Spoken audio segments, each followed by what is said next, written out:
Good morning भाई जसविंदर। अंश और अनम, आप लोगों को भी बोलना चाहिए।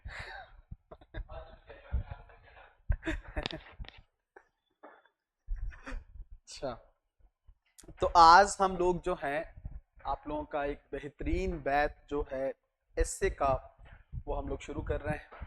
ठीक है, थोड़ा सा पहले से समझेंगे यूपीएससी मेंस एग्जामिनेशन में एसए का रोल क्या है, ये पेपर पूरा किस जो है इसकी कितनी इसकी इंपॉर्टेंट है। गुड मॉर्निंग भाई शबिया, कितनी इसकी जो है इम्पोर्टेंस है।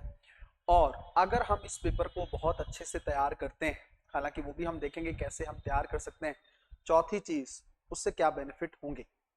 और पांचवी चीज, अगर हम इस पेपर को इग्नोर करते हैं तो उसका कितना बड़ा नुकसान आप लोगों को उठाना पड़ सकता है। सातवीं चीज, यह पेपर इतना ज्यादा डिफिकल्ट क्यों है। नौवीं पे आठवीं चीज, इस पेपर में पिछले कई सालों से मार्क्स क्यों नहीं आ रहे। 10वीं चीज और लास्ट चीज, डिलाइट आईएएस कैसे आपको इस पेपर में अव्वल दर्जे तक लेकर जाएगा। तो ये सारी चीजें हम लोग एक एक करके सिस्टमेटिक तरीके से डिस्कस करने वाले हैं। सबसे पहली चीज आपको ये समझनी है कि ये जो पेपर है, एसए का जो पेपर है, ये यूपीएससी मेंस एग्जामिनेशन के अंदर है। इसका मतलब इसका रोल प्रीलिम्स में तो नहीं।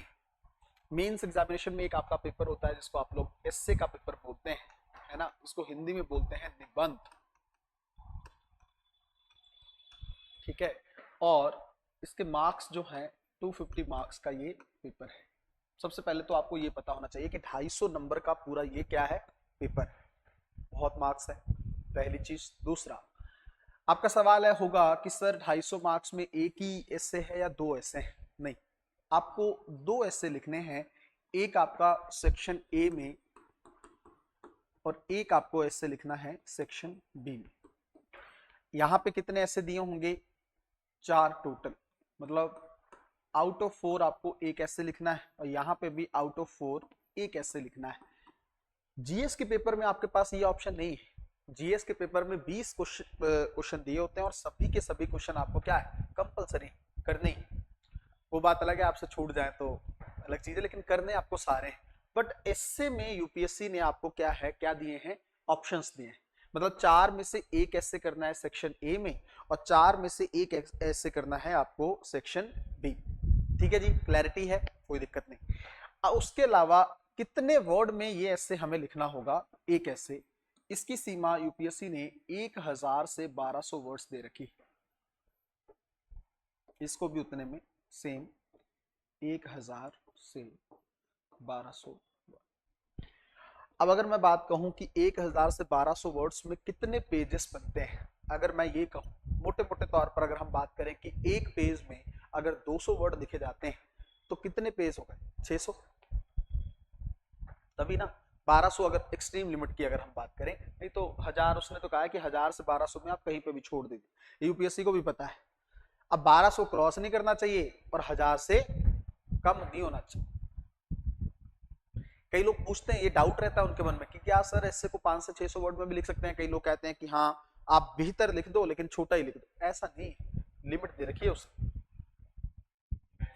हाँ, 1000 वर्ड से कम नहीं होना चाहिए, लॉस हो जाएगा आप कहोगे सर क्या यूपीएससी गिनेगी एक एक वर्ड, नहीं, उसको आइडिया लग जाएगा। स्पेस दे रखा है ना उसने, वो स्पेस के अकॉर्डिंग देखेगा कि स्पेस के अकॉर्डिंग इसने कितने पेज भरे, है ना। एक ऐसे के पॉइंट ऑफ व्यू से मान लो वो 6 पेज, 6 इस तरफ दोनों तरफ से पेज दे देगा, ताकि आप देखेगा उसमें से आपने कितने छोड़े हैं। किसी ने 3 पेज करके छोड़ दिया होगा, किसी ने 4 पेज करके छोड़ दिया होगा ना, तो उससे वो लोग आइडिया लगा लेंगे कि भाई हाँ इन्होंने क्या कर दिया, गलती कर दी, इतना कम में लिख के गए। समझे। तो कौन कौन सी चीजें आपको समझ में आई। इसका प्रीलिम्स एग्जामिनेशन से कोई खास लेना देना नहीं है। दूसरा, कंप्लीट 250 नंबर का ये पेपर है। मेंस एग्जामिनेशन में आपका एक हिसाब से सबसे पहला पेपर इससे का होता है। सबसे पहला डेट शीट ऐसे ही आती है, सबसे पहला पेपर इससे का। उस दिन एक ही पेपर होता है, एसए होता है, तो उसके बाद आपका कोई पेपर नहीं होता है। तो उसके बाद में यूपीएससी के GS1, GS2, GS3, GS4, मतलब मेंस में क्या प्रोसेस रहता है मैं आपको बता देता हूँ। दोनों, पहले क्या था अब क्या होना है। पहले क्या होता था कि पहला एसए का पेपर हो गया, दूसरे दिन दूसरे जो आपका जो टाइम है 2 से 5 बजे वाला, सुबह होता है 9 से 12 के आसपास पेपर यूपीएससी का पहला मेंस वाला जो पेपर है 9 से 12 और 2 से 5। 9 से 12 का जो ये टाइम जोन है इसके अंदर आपका एसए का पेपर हो जाएगा, आप घर चले जाओ। अगले दिन सुबह आपका 9 से 12 GS1 का पेपर होगा और 2 से 5 आपका GS2, एक ही दिन में 2 पेपर। फिर तीसरे दिन GS3 का पेपर 9 से 12 और GS4 का पेपर 2 से। इसका मतलब 3 दिन लगातार आपका क्या पेपर चलना है, GS1, GS2, GS3, GS4, ठीक है। उसके बाद में आपका, अब वो यूपीएससी पे डिपेंड करता है कि यूपीएससी गैप लेता है कि नहीं लेता है। पहले नहीं लेता था तो साथ साथ जो है क्वालिफाइंग के दोनों पेपर एक दिन हो जाते थे, हिंदी का और इंग्लिश का, और एक दिन आपके जो आपके ऑप्शनल के पेपर वो भी सुबह शाम। पेपर 1 होगा ऑप्शनल का सुबह 9 से 12, पेपर 2 होगा आपका 2 से 5, ठीक है जी। ये तो रहती है यूपीएससी की डेट शीट। इसका मतलब है हाँ 5 दिन आपका यूपीएससी का जो है चलता है। अब उसके अंदर ऑफ कितना है वो यूपीएससी पे डिपेंड करता है, किसी साल ज्यादा दे देता है, किसी साल कम मतलब ऑप्शनल से पेपर से पहले गैप देता है वो, ताकि आप थोड़ा सा उसको, ऑप्शनल और क्वालिफाइंग से पहले गैप दे देता है वो, कि आप अपना रिवाइज करके चीजें करो। क्वालिफाइंग में तो देखो आपको कुछ खास पढ़ना नहीं होता, मेन आपको पढ़ाई करनी होती है ऑप्शनल। तो ये अच्छी बात है, आजकल की जो डेट शीट यूपीएससी देता है उसके अंदर ऑप्शनल से पहले थोड़ा गैप देता है ताकि आप पढ़ के चीजें करें। अब मुझे आपसे एसए को लेकर बात करनी, क्या एसए का जो पेपर है जिसको हम लोग निबंध बोलते हैं, क्या इसका किसी और पेपर के साथ कोई रिलेशन है कि नहीं। देखो मैं आपको एक चीज क्लास स्टार्ट होने से पहले कह दूं, ऑनलाइन बच्चे हैं जो शाम में रिकॉर्डेड करेंगे, जो लाइव बैठे हैं, जो ऑफलाइन है, सब सुन लो एक बात। ये जो पेपर है ना इसमें सुनने पे ज्यादा रहेगा, लिखवाने वाला सेगमेंट उतना नहीं है इसमें। वो तो मैं लिखवाऊंगा कि जो चीजें जरूरी होंगी, जो कोटेशन लिखना है, जो कुछ भी करना है, जितनी कविताएं मैं आपको दे सकता हूँ, जितनी स्टार्टिंग्स की दे सकता हूँ, वो चीजें तो मैं करूंगा ही। कुछ इंपॉर्टेंट फैक्टर्स होंगे ऐसे के, वो भी मैं आज लिखवाऊंगा, पर ज्यादा फोकस करना है आपको समझने पे कि एक्चुअल में, क्योंकि देखो जब आप किसी चीज को लिखना है, मान लो ऐसे लिखना है, अगर आप एसए के बारे में जानते नहीं है ना बेसिक, तो एसए को लेकर आपकी समझ नहीं, आप कुछ भी लिख देंगे। और यही हो रहा है, खास करके हिंदी माध्यम हो चाहे अंग्रेजी माध्यम हो। मैं बात करूंगा एसए में नंबर क्यों नहीं आ रहे हैं, बट पहले हम बात करते हैं कि क्या निबंध का जो पेपर है उसका किसी और पेपर के साथ लिंक है क्या। जैसे हम लोग बात करते हैं कि भाई पॉलिटी, तो पॉलिटी का क्या लिंक, बाकियों में भी सब भी थोड़ा बहुत जुड़ा रहता है। आधुनिक भारत में आप पढ़ते हो उसकी भारतीय संविधान की ऐतिहासिक पृष्ठभूमि से जुड़ाव। उसी तरीके से जब हम प्रीलिम्स के लिए पॉलिटी तैयार करते हैं तो हम क्या कहते हैं, मेंस में भी पॉलिटी का सेगमेंट है, पॉलिटी का गवर्नेंस से भी जुड़ाव है। किसी भी सब्जेक्ट का हम ये जोड़ देते हैं कि हाँ इस सब्जेक्ट का यहाँ से जुड़ाव। ज्योग्राफी आपने प्रीलिम्स में पढ़ी, उसका सवाल पूछने का तरीका अलग रहेगा। ज्योग्राफी आप मेंस के लिए पढ़ोगे, उसका सवाल पूछने का तरीका अलग रहेगा। मेंस में ज्योग्राफी में किस चीज पे सवाल पूछता है, उष्णकटिबंधीय चक्रवात क्या है, भूकंप क्या है, भूस्खलन क्या है। और मेंस में एक सेगमेंट रहता है कोयला उद्योग यहाँ पे ही क्यों स्थित है, ये कौन सी चुनौतियों का सामना करना पड़ रहा है, कपड़ा उद्योग के सामने प्रमुख मुद्दे क्या है, इन उद्योगों को वहां पे स्थापित करने के कारक क्या है। ये ज्योग्राफी के सवाल है मेंस। बट अगर ज्योग्राफी की प्रीलिम्स की बात करें तो यूपीएससी क्या सवाल पूछता है, वहां पे सवाल पूछे जाने का जो रहता है, मैपिंग के 4 से 5 सवाल रहेंगे लोकेशन को लेकर, उसके अलावा फिजिकल ज्योग्राफी को लेकर रहेंगे, वर्षा कहाँ पे होती है नहीं होती है, जलवाष्प को लेकर सवाल रहेगा। इसका मतलब physical geography UPSC prelims examination में ज्यादा मैटर करेगी। इसी तरीके से कोई भी और आप ले सकते हो। इकोनॉमी की हम बात करते हैं, प्रीलिम्स में इकोनॉमी भी है, मेंस में भी इकोनॉमी। प्रीलिम्स में इकोनॉमी कॉन्सेप्चुअल चीजों पर ज्यादा ध्यान देता है, रेपो रेट क्या है, इसके बढ़ने से क्या होगा, इसके कम होने से क्या होगा, इन्फ्लेशन क्या है, कब बढ़ेगी, इन्फ्लेशन इंडेक्स बॉन्ड क्या है, ये सब चीजें, इक्विटी क्या है, डिबेंचर क्या है, वो कॉन्सेप्ट पे ज्यादा ध्यान देता है। बट इकोनॉमी में मेंस में क्या है, समावेशी विकास क्या है, समावेशी समृद्धि क्या है ना, भारत का जो खाद्य प्रसंस्करण उद्योग है उसके पीछे कौन कौन से कारक, कौन कौन सी चुनौतियों का सामना कर रहा है। समझ रहे हो, इकोनॉमी में सवाल देखो यूपीएससी, वहां पे कॉन्सेप्ट, यहाँ पे क्या थोड़ा सा डिटेलिंग। थोड़ा सा ओवरऑल इकोनॉमी के फैक्टर्स के बारे में आपको पता हो, सरकार कहाँ कहाँ पे क्या क्या इश्यूज फेस कर रही। और मैं अगर सीधी बात बताऊं ना, तो इकोनॉमी का मीन्स अगर आपको तैयार करना है ना, तो आपका सबसे बेस्ट ऑप्शन होता है इकोनॉमिक सर्वे पर। उस सर्वे में ना हमने एक एक चीज उठाई होती है कि हमारा ये उद्योग ये समस्या का सामना कर रहा है, सरकार यहाँ पे ये समस्या का सामना कर रही है। इकोनॉमिक सर्वे और बजट में क्या फर्क होता है पता है आपको? बजट ये बताता है कि इस साल हम लोग सरकार क्या करने वाली है और पिछले साल में सरकार ने क्या किया है, आने वाले साल में सरकार क्या करने वाली है। पर इकोनॉमिक सर्वे ये बताता है कि सरकार कहाँ कहाँ पे फेल हो रही है और कहाँ कहाँ पे सरकार को क्या क्या चीजें करने की जरूरत है। तभी तो सरकार के सामने एक आईना आएगा। इसका मतलब मैंने तीनों चीजें आपको बताई, पॉलिटी का एग्जाम्पल लिया, ज्योग्राफी लिया, इकोनॉमी लिया, और भी बहुत सारे एग्जाम्पल है। लेकिन क्या इससे के पेपर का, निबंध का किसी और के साथ कोई लेना देना है या नहीं? एक ही पेपर से इसका थोड़ा जुड़ाव बनता है, और वो है पेपर आपका इथिक्स का। नैतिकता, नीतिशास्त्र, जो भी आप उसको कहना चाहें। नीति शास्त्र या नैतिकता का आसान भाषा में शब्द, हालांकि गुड मॉर्निंग भाई कन्हैया यादव, डिफरेंट डिफरेंट दोनों शब्द। मोरालिटी एक अलग चीज है, नैतिकता, नीति शास्त्र एक अलग चीज है। नीति शास्त्र को आप इंग्लिश में बोलते हो एथिक्स, कई लोग चौथे पेपर को बोल भी नैतिकता देते हैं, बट दोनों में डिफरेंस है। नीति शास्त्र ये कहता है, समझ लो यहीं पे, एथिक्स ये कहता है कि समाज ने क्या क्या रुकावटें आपके ऊपर लगाई, उन रूल्स को आपको क्या करना है, फॉलो करना है। आपको समाज ने कहा आपको इस तरह के कपड़े पहने, आपको समाज ने कहा कि आपको पब्लिक में इस तरह की शब्दावली का इस्तेमाल नहीं करना है, समाज ने आपको कहा कि आप अपने माता पिता का सम्मान करेंगे, समाज ने कहा कि बड़े बुजुर्गों का आदर करेंगे, समाज ने कहा कि औरतों का सम्मान करेंगे। ये क्या है? समाज ने कहा है, रूल्स। तो इसको क्या बोलेंगे? एथिक्स। इसका पक्ष क्या है? बाहरी पक्ष, बाहर की तरफ से आरोपित किए गए।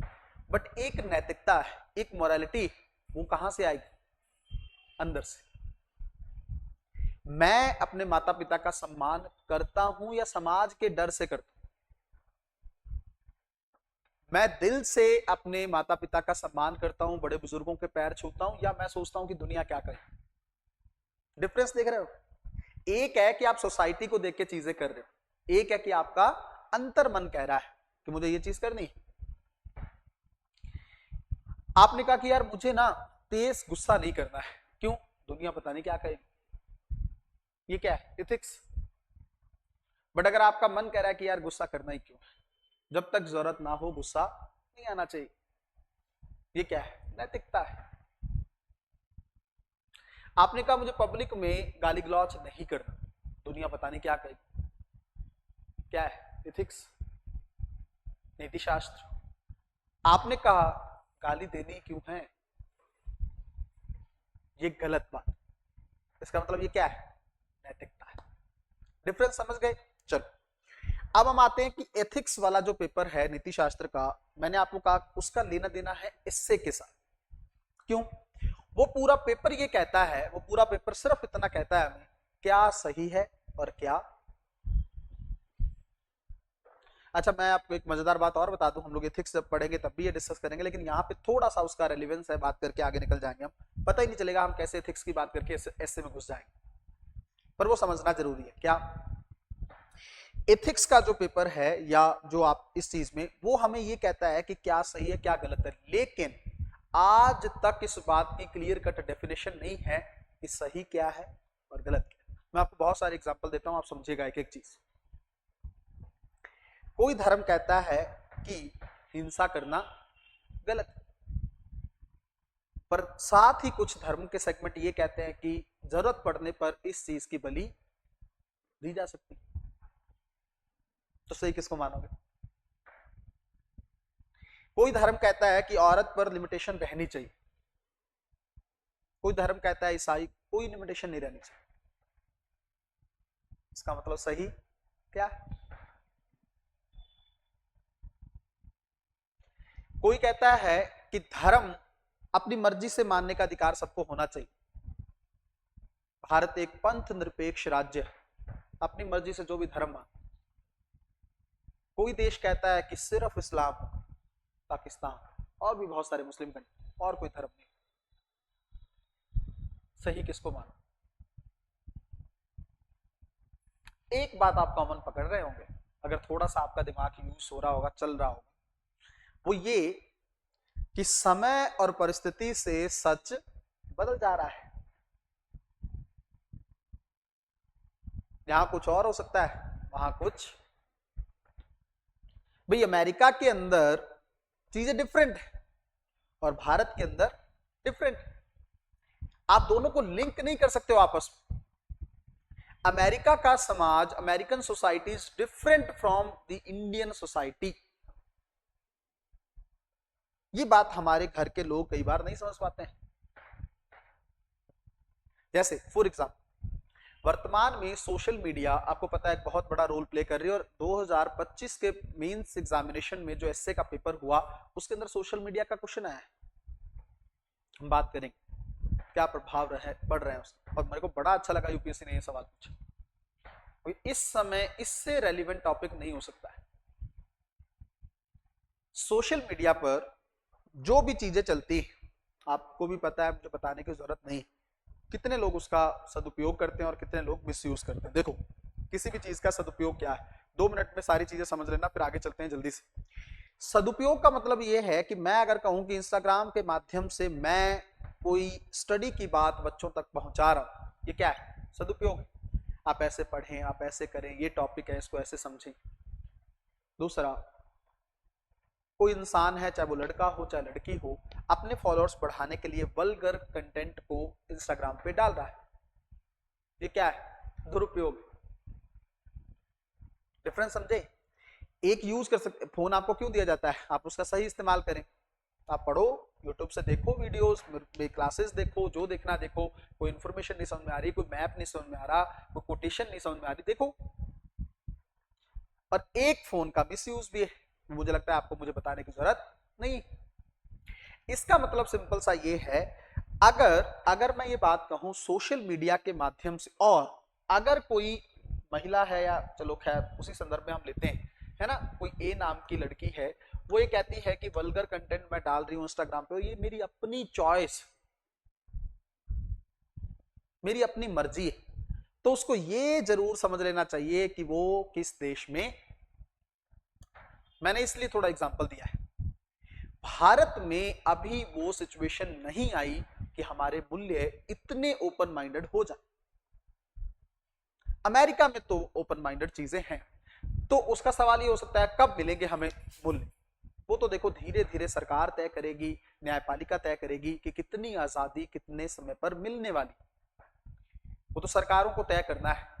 पर एक जो चीज है, मुझे लगता है भारतीय समाज और भारतीय संस्कृति कुछ मूल्यों को डिसाइड करती है, हमें उन मूल्यों को फॉलो करना चाहिए। उसका कारण ये है कि जितने बड़े बड़े विचारक हुए हैं, उन्होंने एक बात कही कि जो संस्कृति या जो देश अपनी सभ्यता को भूल गया, अपने वैल्यूज को भूल गया, तो देश का बर्बाद होना तय।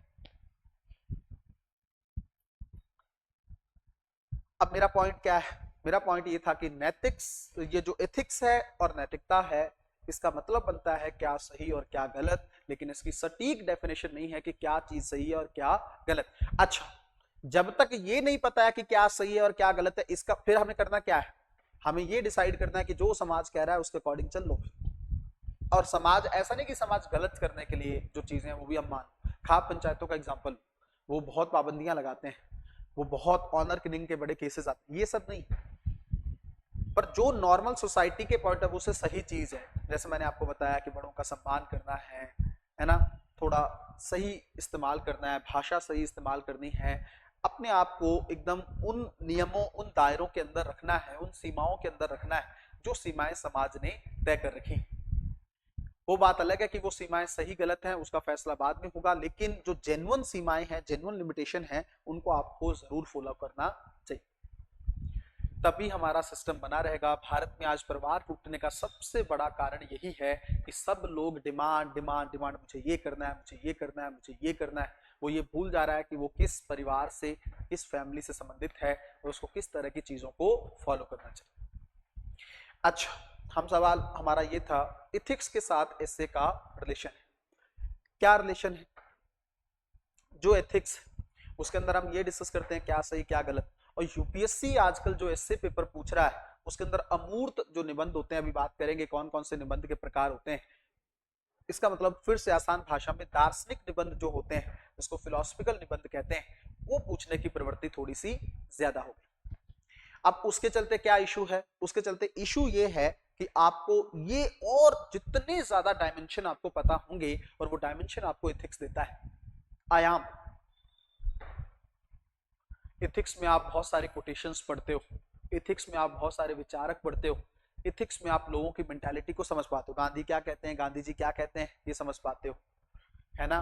डॉक्टर अंबेडकर जी का क्या विचार है वो आप समझ पाते हो। रविंद्रनाथ टैगोर जी क्या कहते हैं भारतीय संस्कृति के बारे में, भारतीय समाज के बारे में, आधुनिकता के बारे में, पश्चिम के बारे में, वो वहां से हम पकड़ पाते हैं, है ना। और भी बहुत सारे एग्जाम्पल हैं जिनको आप पढ़ते हो एथिक्स के अंदर, वही चीजें आप कहां यूज कर सकते हो, इससे। वो कोटेशन, वो संदर्भ, वो एग्जाम्पल, वो जीवनियां, वो घटनाएं जो आप एथिक्स में पढ़ते हो, वो सारा आप निबंध के अंदर इस्तेमाल कर सकते हो। उसके अलावा निबंध में आपको कुछ खास चीजों का मतलब नहीं रहे। अब थोड़ा सा हम लोग पहले तो बेसिक थोड़ा इससे को लेकर देखते हैं, ताकि आपको कहानी थोड़ी सी समझ में आए।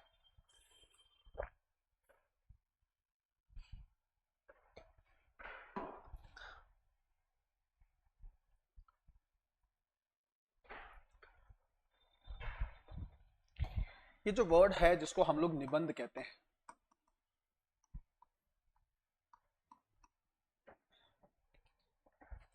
कहां से उद्गम होता है इसका, और ये क्या कहता है। कहा यह जाता है कि प्राचीन सांस्कृतिक जो संस्कृत साहित्य था, उसके अंदर निबंध नाम की विधा मौजूद थी। विधा मतलब जैसे कहानी एक विधा है, जैसे उपन्यास एक विधा है, जैसे नाटक एक विधा है, उस तरीके से निबंध एक विधा थी। उसके अंदर क्या होता था, उसके अंदर ये होता था, प्राचीन संस्कृत साहित्य में जो निबंध था उसके अंदर ये होता था कि मान लीजिए ए नाम के व्यक्ति ने, बी नाम के व्यक्ति ने, सी नाम के व्यक्ति ने और डी नाम के व्यक्ति ने कोई विचार ऑलरेडी दे रखा है। अब कोई ई नाम का एक पर्सन आया है, अब उसको अपना पॉइंट रखना है सेम टॉपिक, जिस टॉपिक पे वो लोग बात कर चुके हैं। तो ई नाम का पर्सन सबसे पहले इनके विचारों को काटेगा, इतने स्ट्रॉन्ग तर्क देगा कि इन सब का क्या हो सके, खंडन हो सके। इन सब का खंडन करके अपने विचार को मजबूती से रखेगा, अपने विचार को मजबूती से रखेगा। अब समझिएगा, ये जो इसने खंडन किया है ना, ये जो इसने खंडन किया है, इसका मतलब हो गया निर्बंधन। थोड़ा सा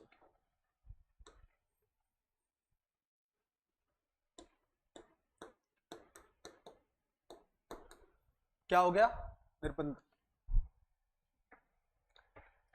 समझे आप पॉइंट, समझे। इसने क्या किया, टाल दिया। चार लोगों ने कोई विचार दे रखा था, 4 हो, 8 हो, 10 हो, पहले उन्होंने किसी ट्रेन टॉपिक पे विचार दे रखा था, मान लो यही टॉपिक हो कि ईश्वर नहीं, तो वो कहेगा इसने इसने भी क्या रखा है, इसने भी क्या रखा है, इसने भी क्या, नहीं नहीं नहीं, पहले तो वो स्ट्रॉन्ग आर्गुमेंट देगा कि ईश्वर है, फिर वो अपनी बात को रखेगा। ये विधा प्राचीन समय में आपको संस्कृत साहित्य के अंदर देखने को मिलती है, लेकिन आधुनिक समय में ये उससे प्रभावित ना होकर अंग्रेजी के ऐसे शब्द से प्रभावित, अंग्रेजी के ऐसे शब्द, अब जो हम निबंध लिखते हैं ना, वो अंग्रेजी के ऐसे शब्द से प्रभावित। अब ऐसे का 1580 में फ्रांस के एक लेखक थे मॉन्टेन, इसने पहली बार ऐसे शब्द का इस्तेमाल किया।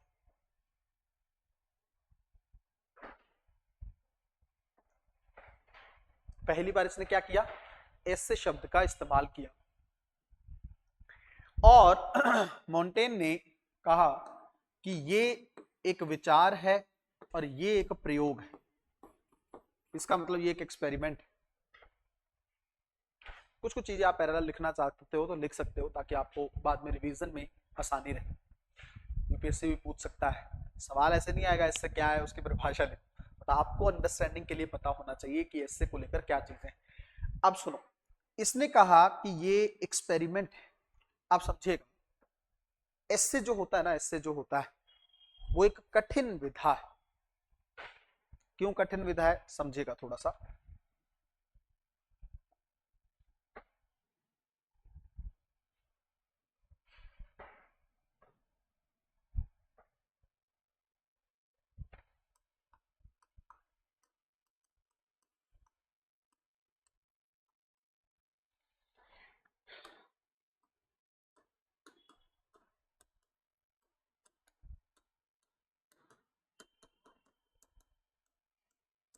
इसमें कहानी की तरह पात्र नहीं होते। कहानी में क्या होता है, एक फलाना नाम का बंदा था, राम था, श्याम था, सोहन था, बेटा इसमें तो ऐसा कोई कैरेक्टर नहीं। दूसरा, कहानी के अंदर क्या होती है, घटनाएं। कि एक बार राम जी कहीं जा रहे थे, वहां पर ऐसा हुआ। एक बार श्याम कहीं जा रहा था, उसके साथ रास्ते में ऐसा हुआ। चार दोस्त थे, वो हिमालय घूमने गए, वापस नहीं आए। ये सब क्या है, घटनाएं।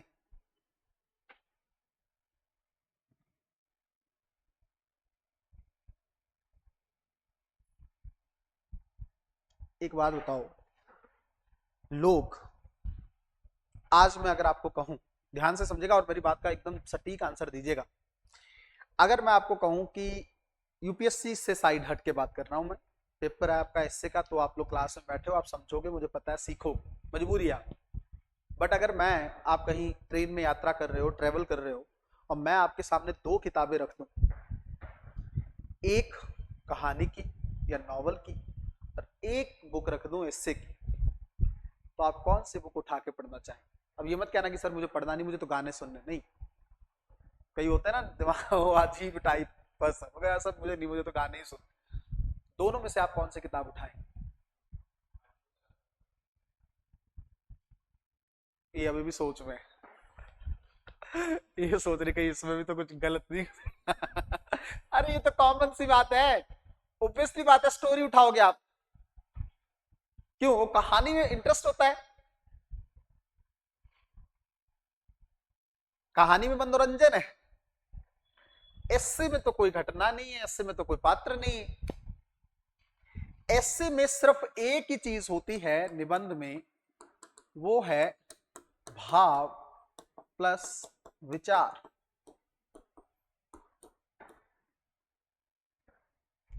इसलिए इसलिए कठिन इसलिए हो जाता है ये, क्योंकि पाठक को बांध कर रखना कठिन है।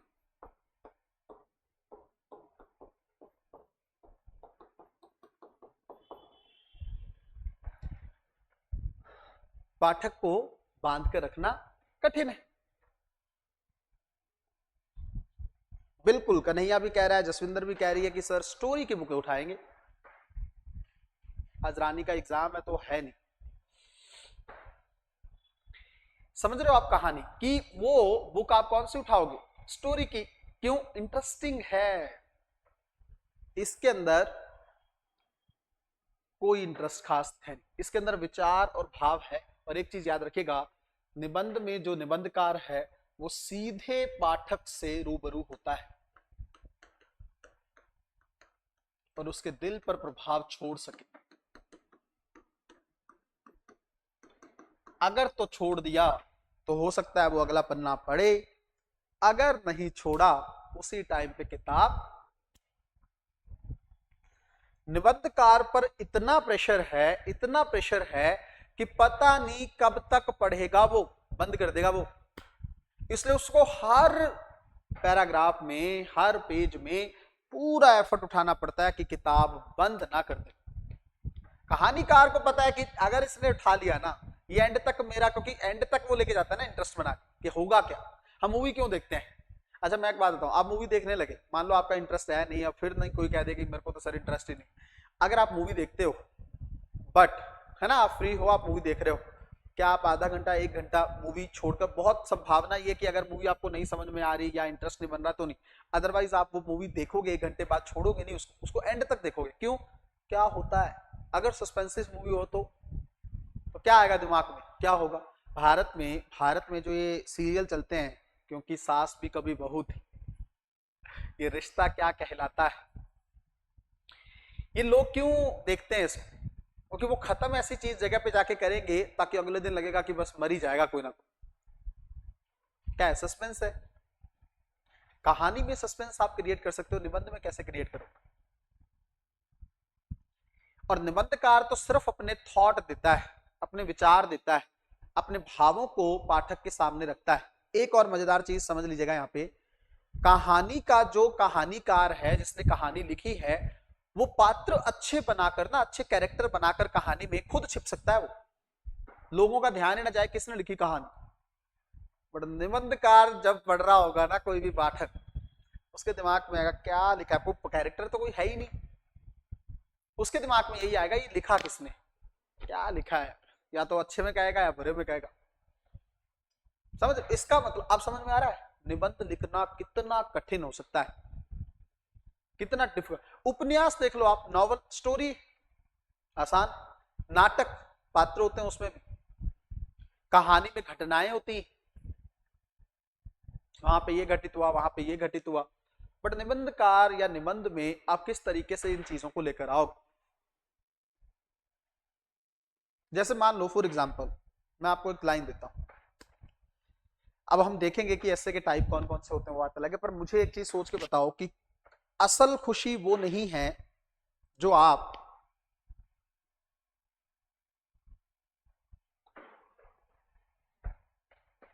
किसी चीज से हासिल करते हैं, असल खुशी वो है जो आप दुनिया के हंसते हुए चेहरों से हासिल करते हैं। फर्क आ गया दोनों में कि नहीं आ गया, क्या फर्क आया बताना जरा भी, बताइए।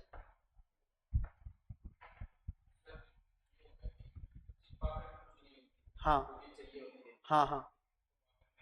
और इवन कई बार क्या है कि जिस चीज को हम हासिल करना चाहते हैं वो जब हमें मिल जाती है ना, तब हमारी खुशी खत्म हो जाती है, इंटरेस्ट ही खत्म हो जाता है उसमें। लेकिन कई लोग होते हैं जो दुनिया की खुशी को देकर खुश होते हैं, तो वो फिर हमेशा ही खुश रहते हैं। खैर, अलग सेंस में मैं आपको एक चीज बताता हूं कि निबंध में मान लो आपको कुछ भी लिखना है, कुछ भी ऐसे टॉपिक्स पे लिखना है, आपको थॉट देना है,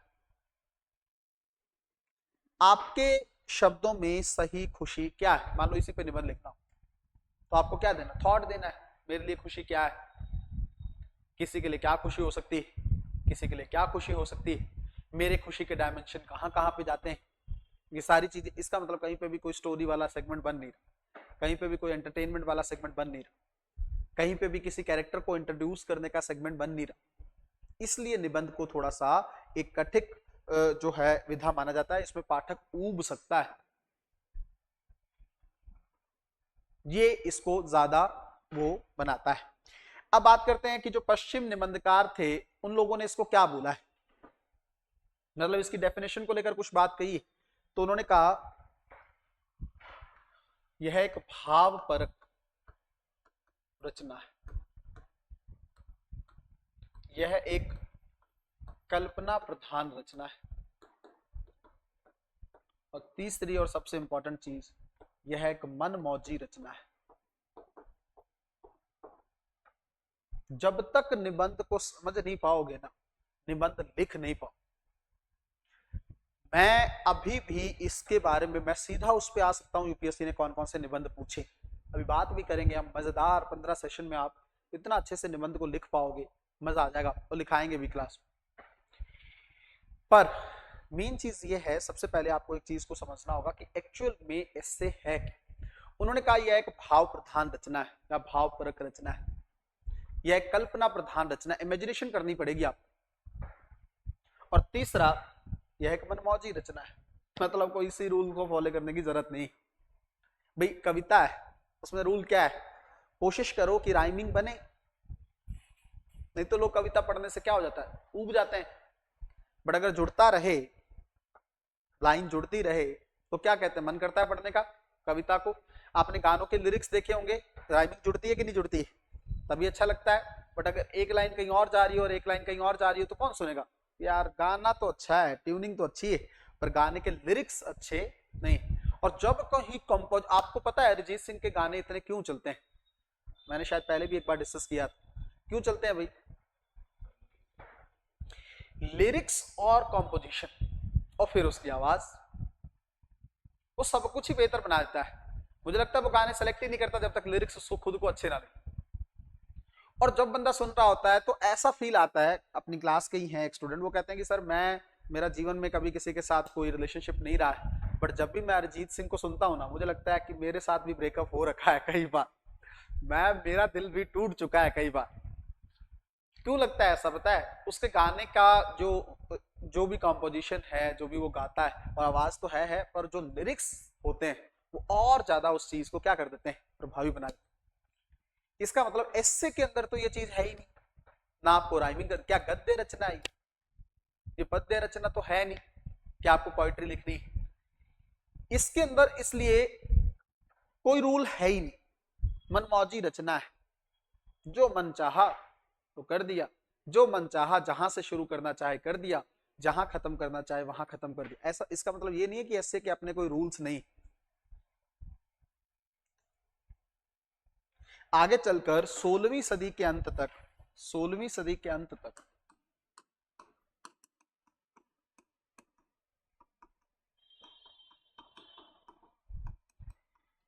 निबंध की दो शैलियां निकल कर आई। कौन कौन सी। एक शैली थी मनमौजी निबंध, जो मन कहे वो लिखो।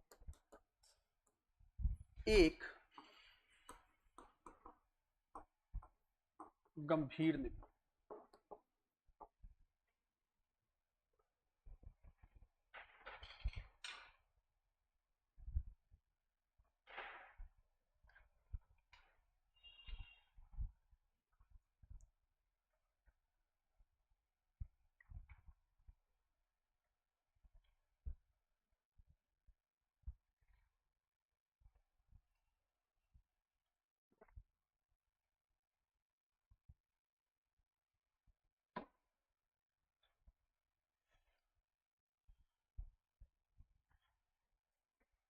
मनमौजी मतलब कुछ भी लिख दो, और गंभीर मतलब किसी स्पेसिफिक टॉपिक को लेकर लिखा गया निबंध। स्पेसिफिक टॉपिक जैसे भारत की अर्थव्यवस्था, क्या भारत 1947 तक बनेगा विकसित, क्या भारत एक सुपर पावर है। गंभीर मुद्दा लेकर निबंध लिखना, एक परिभाषा लिखो निबंध, इसको ध्यान से पढ़ना घर जाके। निबंध किसी विषय पर, निबंध किसी विषय पर लिखी गई गद्यात्मक रचना है। निबंध किसी विषय पर लिखी गई गद्यात्मक रचना है,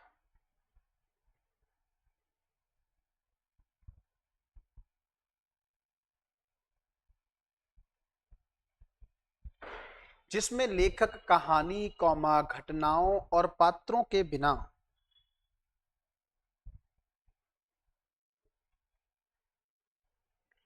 जिसमें लेखक कहानी कौमा घटनाओं और पात्रों के बिना सीधे ही अपने विचारों के साथ, सीधे ही अपने विचारों के साथ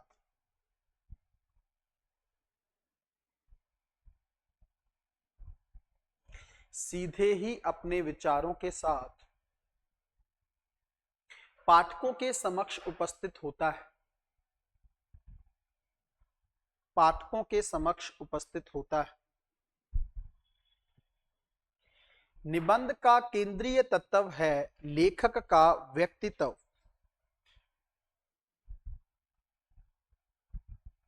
निबंध का केंद्रीय तत्व है लेखक का व्यक्तित्व।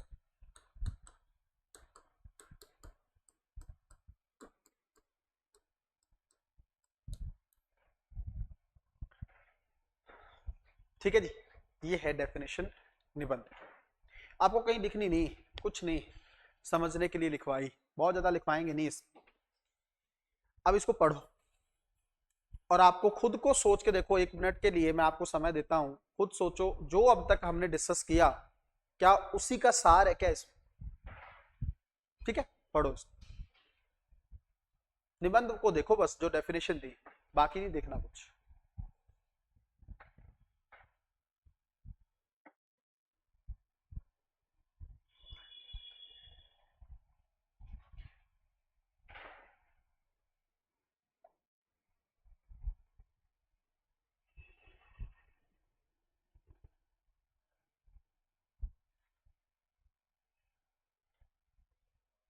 सारी वही, मतलब कोई समझने में दिक्कत आपको इस मैटर, क्या लिखा है डेफिनेशन पढ़ेंगे एक बार।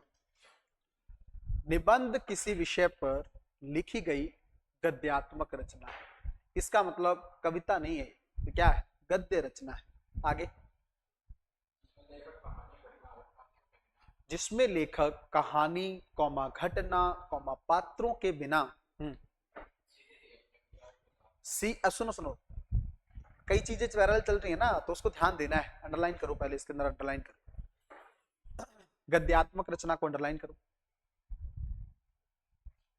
दूसरा, कहानी घटनाओं और पात्रों को अंडरलाइन करो। फिर लिखो विचारों के साथ, इसको अंडरलाइन करो। फिर लिखो लेखक का व्यक्तित्व, इसको अंडरलाइन करो। इसका मतलब 4 लाइनों में बड़ी सारी चीजें हैं, इतना आसान नहीं है ये।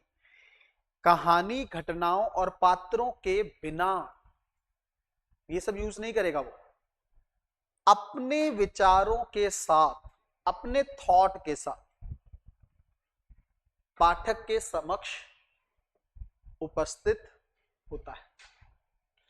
और इसका केंद्रीय तत्व है लेखक का, वो खुद क्या सोचता है, उसकी खुद की क्या पर्सनैलिटी है, उसके खुद के विचार क्या है, वो क्या फील करता है चीजों को लेकर।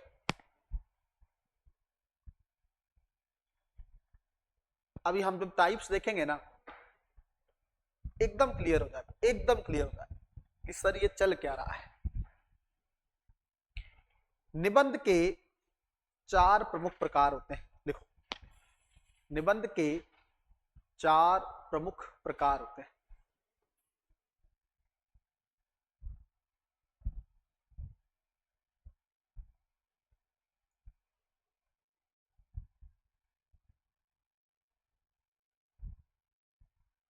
पहला, वर्णनात्मक निबंध।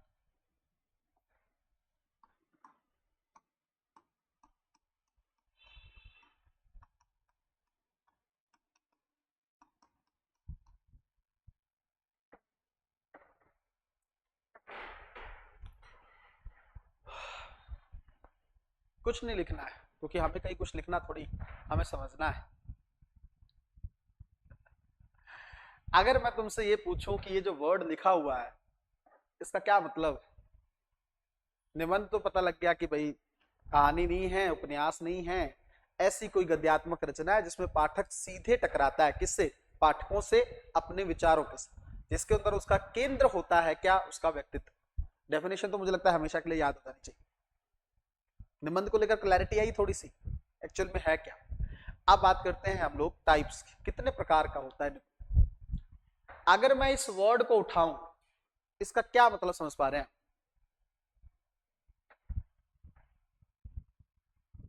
चलो आसान भाषा में, ऐसा निबंध जो क्या, छोटा सटीक दे रहा हूं, जो वर्णन करे, तभी तो उसको वर्णनात्मक निबंध कहेंगे। इसके एग्जांपल दूं मैं आपको। आपने बचपन में, मुझे लगता है सबसे पहला ऐसे लिखा होगा गाय। एक और लिखा होगा माई फ्रेंड, मित्र, मेरा स्कूल, मेरी दिनचर्या,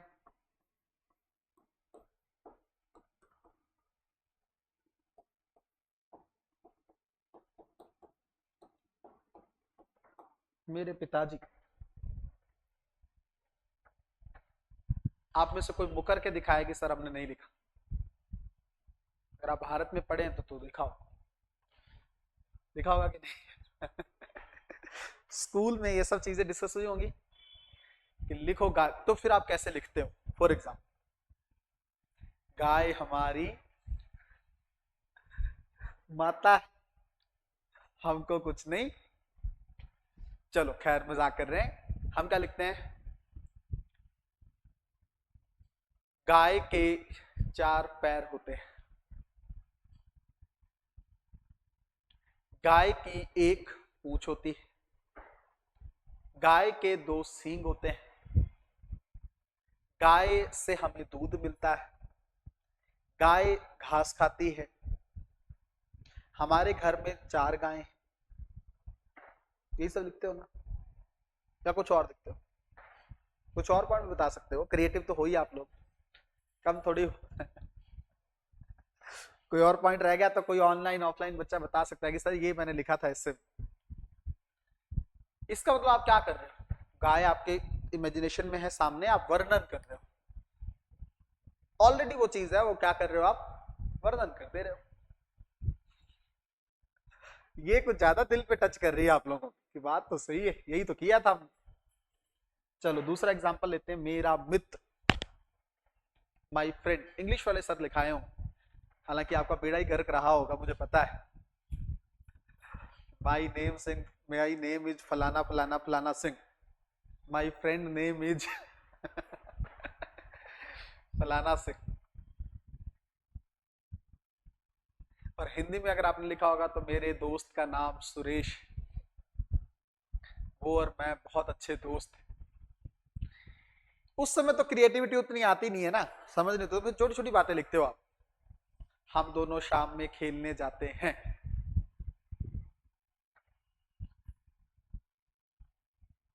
इसका सिंपल सा है। फिर आप उसमें लिख दो मेरे पिताजी का नाम ये है, सुरेश के पिताजी का नाम ये है। कुछ आता नहीं तो बच्चा यही लिखता है, फिर क्या करे वो? इसमें क्या हो रहा है? वर्णन। मेरा स्कूल, इसमें भी ऐसे लिखा होगा कभी, मैं सरकारी कन्या विद्यालय में पढ़ती हूँ। यह मुजफ्फरनगर, कहाँ रहते हो आप? आलम कहाँ से हो? अच्छा, नहीं वैसे वो मुरादाबाद, यह मुरादाबाद में स्थित। तुम्हारा स्कूल कहाँ है?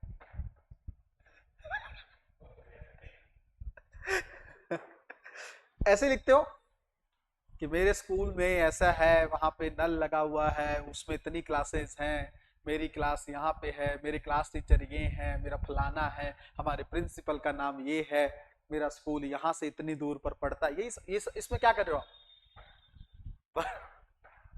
वर्णन। तुम ही बताओगे, मैं नहीं कुछ कहने वाला, तुम्हारे अकॉर्डिंग ही चलने वाला कि सर हुआ है ये तो। वर्णन। मेरी दिनचर्या, माई डेली रूटीन, मैं सुबह 12:30 बजे से पहले नहीं उठता।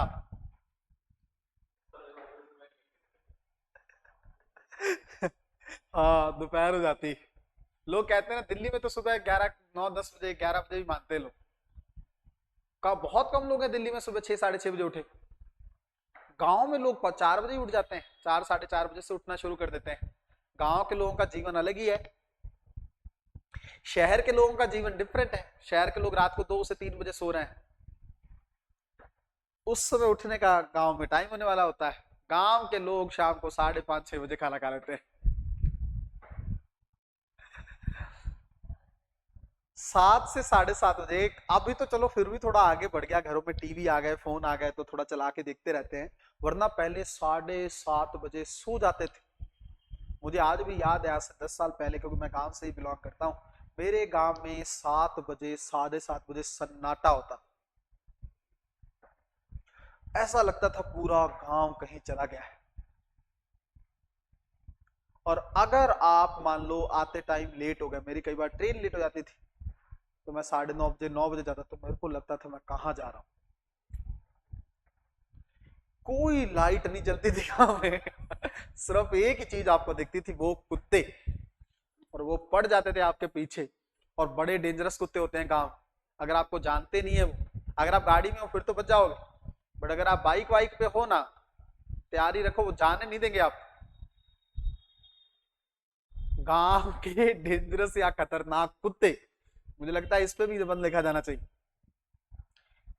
रात में पता नहीं क्या हो जाता है, कुत्ते दिन में सोते रहेंगे पूरा दिन सोते रहेंगे, रात में क्यों जितने भी कांड करते हैं ये रात में ही करते हैं, रात में ही जग जाते हैं। क्योंकि इनको पता नहीं, अब इनके जीन में है कि आपको भाई रखवाली करनी, तो ये करते हैं।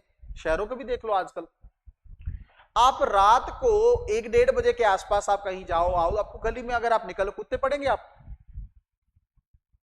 कुत्तों के माइंड में एक चीज सेटल हो चुकी है कि रात में जो निकलेगा या तो वो चोर होगा या कोई अपराधी होगा। मैं बताऊं, भारत में कुत्तों की इतनी जबरदस्त लेवल की ट्रेनिंग कह लो, या इतना उसने भेदभाव देख लिया है कुत्तों ने, समझिएगा बात।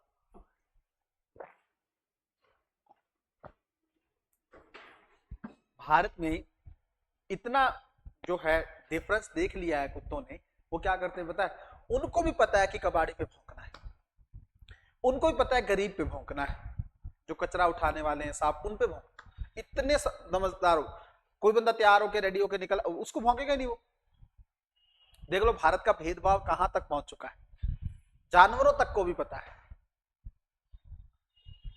तो गांव के लोग टाइम से सो जाते हैं, तो उस वजह से फिर वो, अच्छा अब जो बंदा 7:30-8 बजे सो जाएगा वो कितना सो लेगा, 6 घंटे 7 घंटे, फिर 4 बजे उठ जाते हो।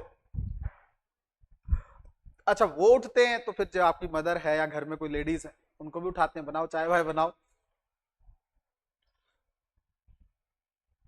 अच्छा एक और मजेदार बात मैंने कई बार पहले ही डिस्कस की है, वो 9 बजे तक सारा काम करके गांव वाले फ्री हो जाते हैं।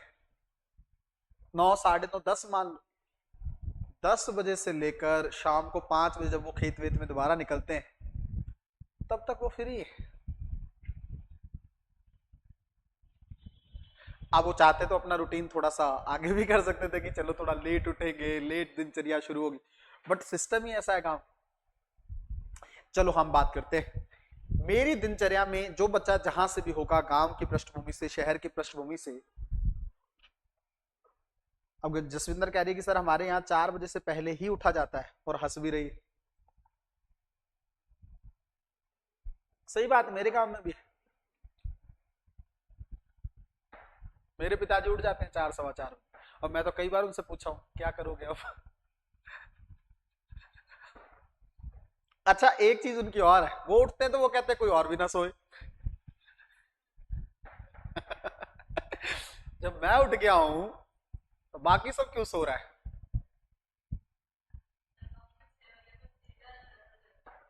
हाँ सही बात है कि 10 बज गए, अभी लेटा हुआ सूरज चढ़ गया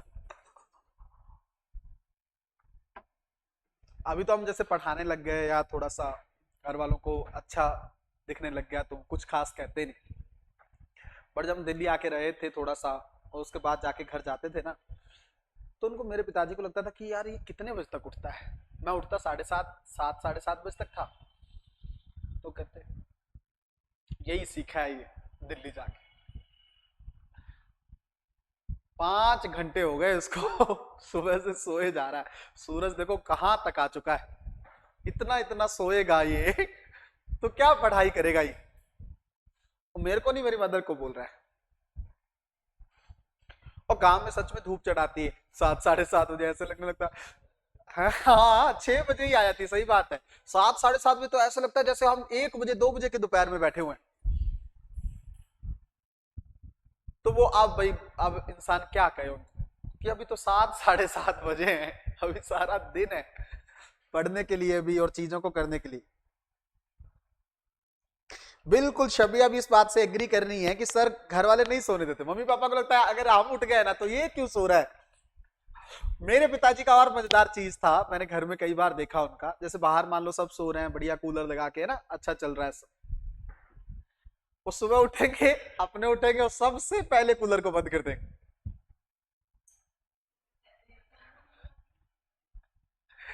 अब इंसान के अंदर ऐसा एक खूंखार अपराधी पैदा होता है उस समय, जो ये या दो ही चीजें कहता है कि या तो पिताजी से पूछ लिया जाए आज, वो हिम्मत होती नहीं, और या फिर घर छोड़ के चला जाए कि भाई आप उठना है, आपको खेतों में जाना है, आपको काम करना है, जो भी चीजें कर, हमें क्यों।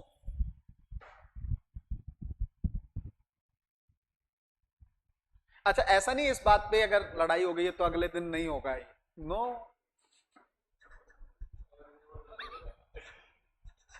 अगले दिन जल्दी होगा, सही बात है इसकी। हो सकता है अगले दिन चले भी ना, हाँ, इसलिए आप कहते हो चलो जितना मिल रहा है उतना अच्छा है।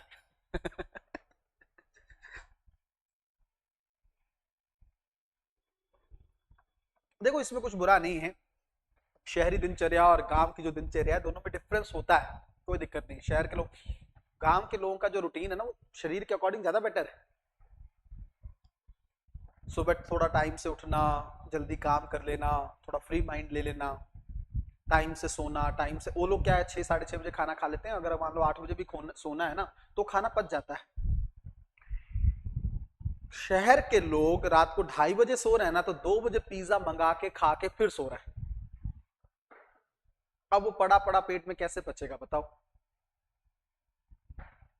और फिर वो हेल्थ के लिए नुकसानदायक है। उसको लेने भी नहीं जा रहे, बहुत अच्छा पॉइंट है, वो भी घर पे डिलीवरी कर दे रहा है, घर पे दे रहा है, इसका मतलब आप चलने भी नहीं गए, उसको लेके भी, मतलब थोड़ा चले नहीं ना आए। गांव के लोगों में तो चलने से बिना तो उनका काम नहीं होता। अच्छा ऐसा नहीं गांव के लोगों के पास पैसा नहीं है, बहुत अच्छी गाड़ियां हैं, सब कुछ है, बट वो हर चीज में गाड़ी उठा के नहीं निकल लेते, उनको लगता पैदल चलो, देते भी नहीं है। कुछ लोग तो प्रयास भी नहीं करते। और कुछों को बड़ा क्लियर है कि नहीं मिलेगी, फायदा नहीं है कहने का कोई, पैदल चलो ज्यादा फिर पैदल जब फिट रहते हैं। साइकिल देखेंगे यहाँ गांव में, अच्छी गाड़ियां हैं सब है, फिर भी साइकिल से खेत जा रहे हैं, पैदल खेत जा रहे हैं, क्यों, शरीर का ध्यान देना है ना। गांव के आप बुजुर्ग कोई भी उठा के देख लो बच्चों, मैं गांव की तारीफ और शहर की बुराई नहीं कर रहा, इसको इस तरीके से मत समझना, डिफरेंस देख रहे हैं। गांव के आप किसी भी बंदे को देखो, आपको कोई बुजुर्ग ऐसा दिखेगा ही नहीं जिसका पेट बड़ा हो। और शहर के बुजुर्ग देख लो आप, मेट्रो पे बैठे हैं ना तो खुद तो सीट पे बैठे हैं, लेकिन उनका जो पेट है वो आगे तक का हिस्सा कवर करके बैठता है। हाँ।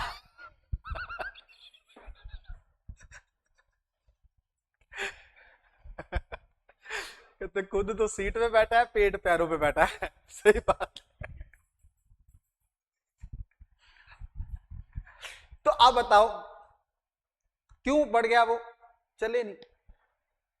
और कई शहरों में भी इतने बेहतरीन लोग हैं जो वॉक करते हैं, चलते हैं, फिट है वो।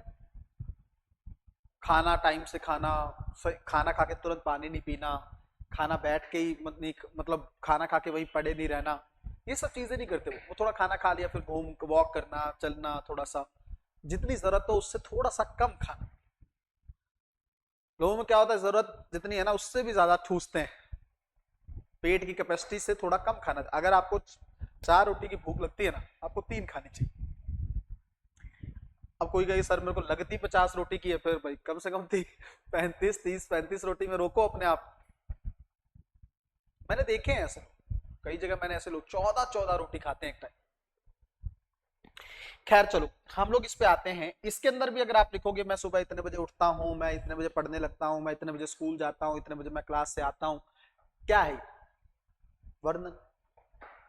लास्ट एग्जाम्पल इसमें लिखा है मेरे पिताजी, वो भी वर्णन है। मेरे पिताजी इस गांव के प्रधान है, मेरे पिताजी एमसीडी में जॉब करते हैं, मेरे पिताजी की एक कपड़ों की दुकान है, मेरे पिताजी मुझे 50,000 रुपये पर महीना पॉकेट मनी देते हैं, मेरे पिताजी मुझे कभी भी गाड़ी चलाने नहीं देते हैं, मेरे पिताजी को मुझ पर बिल्कुल भी यकीन नहीं, मेरे पिताजी जानते हैं कि मैं आवारा हूं। ये सब क्या है? वर्णन है। बोले नहीं तुम खास। ये सब वर्णन है। इसका मतलब एक टाइप हमने देखा जिसके अंदर हम क्या कर रहे हैं, वर्णन। इस तरह कैसे लिखे हैं आप लोगों ने स्कूल के टाइम पे, ठीक। दूसरा ऐसा है कल्पनात्मक निबंध।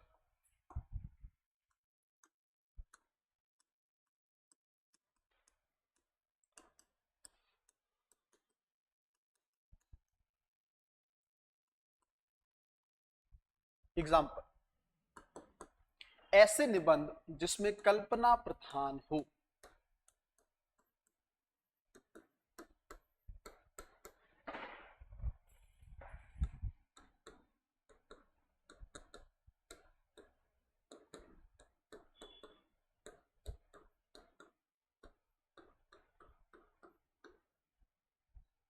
अगर मैं भारत का प्रधानमंत्री था।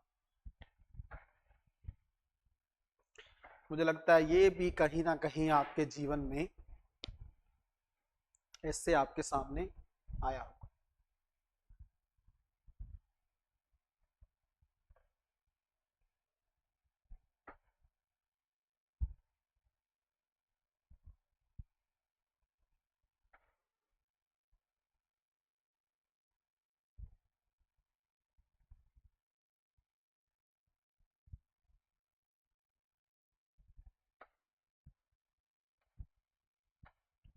क्या है? कल्पना। अगर मैं भारत का प्रधानमंत्री हूं, अब कहीं का भी ले लो, अगर मैं अमेरिका का राष्ट्रपति होता, अगर मैं दिल्ली का मुख्यमंत्री होता, अगर मैं हरियाणा का मुख्यमंत्री, गवर्नर, कुछ भी होता, और उस समय तो नहीं सोचा होगा बट आज के बच्चों को ये ऐसे लिखवाया जाना चाहिए बचपन में ही, अगर मैं आईएएस होता। इसके अंदर क्या है बच्चे, आप वर्णन नहीं कर सकते कि भारत के प्रधानमंत्री कौन है। इसमें क्या करना पड़ेगा, कल्पना करनी पड़ेगी। अपने आप को मानना पड़ेगा कि मैं अगर पीएम हूं तो मैं क्या करूं। क्या लिखोगे इसमें, कुछ पॉइंट्स।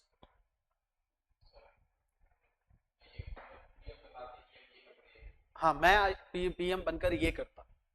जैसे अगर मैं भारत का प्रधानमंत्री होता तो मैं भारत को सही मायने में पंथ निरपेक्ष बनाने का प्रयास करता। अगर मैं भारत का प्रधानमंत्री होता तो मैं भारत की विकास की यात्रा को और तेज करने का प्रयास करता। उसके अलावा आपके अपने सपने हो सकते हैं, आपके अपने व्यूज हो सकते हैं। अगर मैं पीएम हूं तो मैं पूंजीवाद के मॉडल को ज्यादा बढ़ाना चाहूंगा।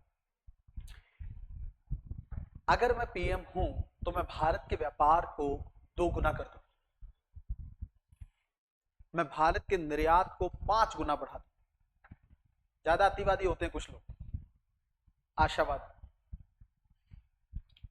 इसका मतलब आप पे, अगर मान लो जैसे अनम जैसी लड़की या कोई शब या जसविंदर कोई महिला प्रधानमंत्री बनती तो वो क्या लिखेगी, अगर मैं पीएम होती तो मैं सबसे पहले महिलाओं को आजादी दिलवाती।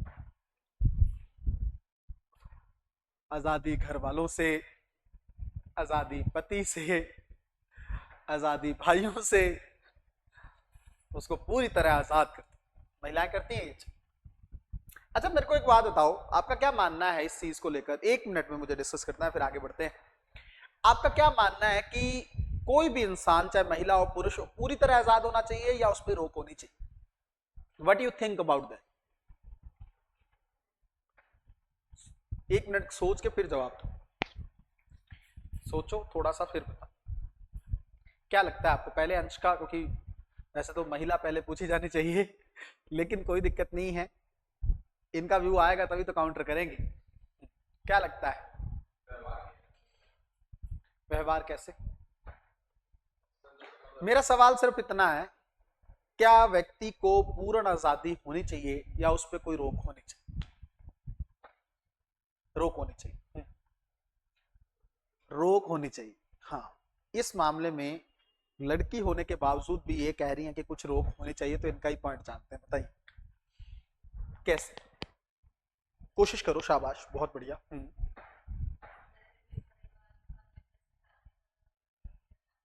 परिवार के अकॉर्डिंग ये कहते हैं कि अगर परिवार चाहती है चीजें जिस चीज को लेकर, उनके अकॉर्डिंग हमें चलने का प्रयास करना चाहिए। चलो ठीक है, मैं आपको एक चीज बताता हूँ, देखो आजादी ना हर किसी को अच्छी लगती है। पंछी होते हैं ना, पंछी, पक्षी जिसको बोलते हैं, वो क्या चाहते हैं? आकाश में उड़ना चाहते हैं, उनको भी पाबंदियां पसंद नहीं।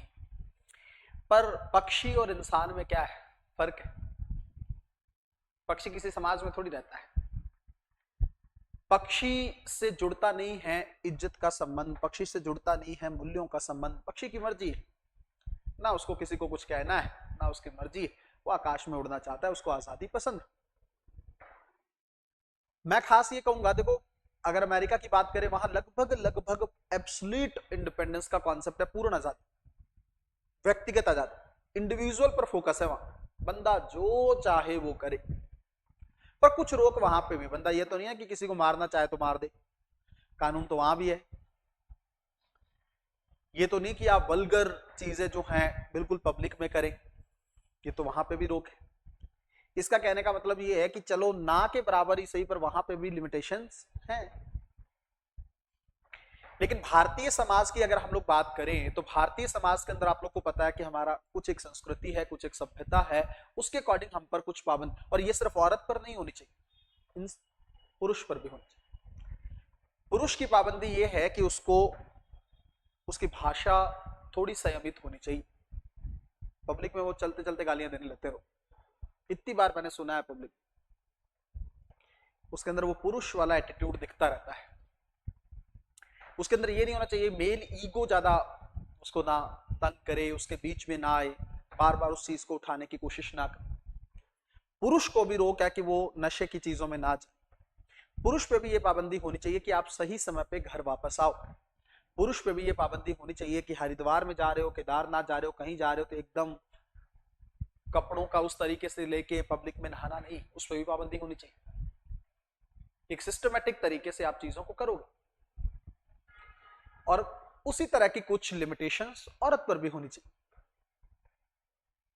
ये बात अलग है कि पुरुष को तो पूरा आजाद छोड़ रखा है और पाबंदियां लगा रखी हैं, औरत, ये नहीं होना चाहिए।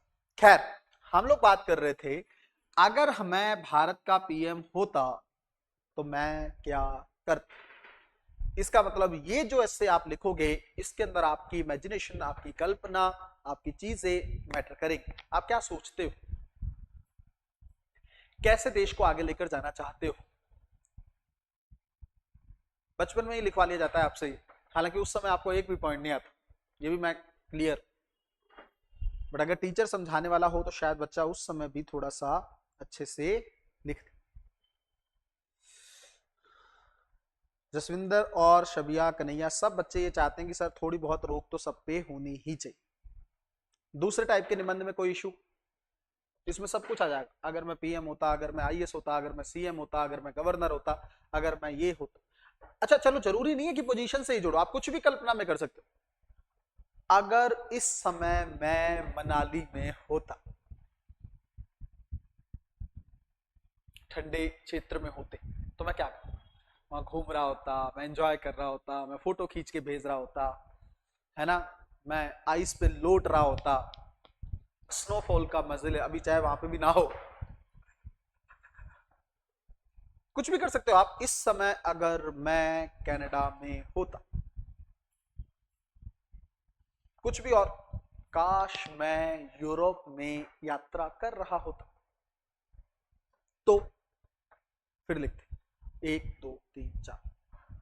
ठीक है जी, पहला ऐसे पढ़ा हमने वर्णात्मक, दूसरा ऐसे कल्पना, और तीसरा ऐसे है विचार प्रधान निबंध।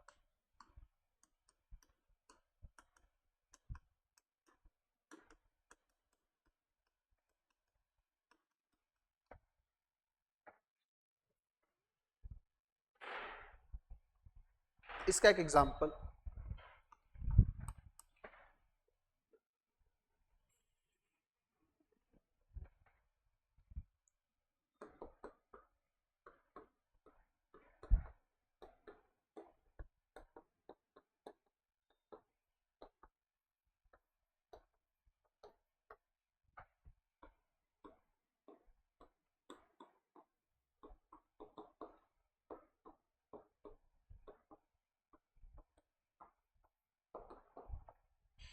केवल राजनीतिक अधिकार ही महिलाओं को सशक्त नहीं बना सकते।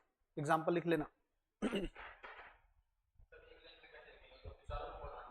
हाँ, जिसमें, अच्छा ऐसे लिखो, जिसमें किसी विचार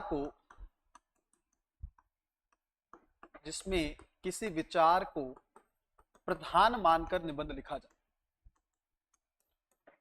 जिसमें किसी विचार को प्रधान मानकर निबंध लिखा जाए।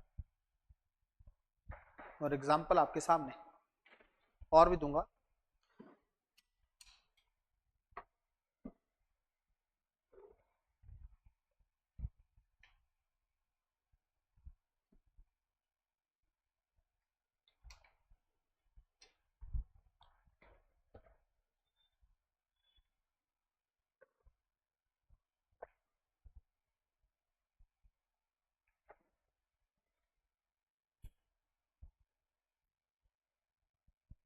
एक एग्जाम्पल आपने लिखा, केवल राजनीतिक अधिकार ही महिलाओं को सशक्त नहीं कर सकते।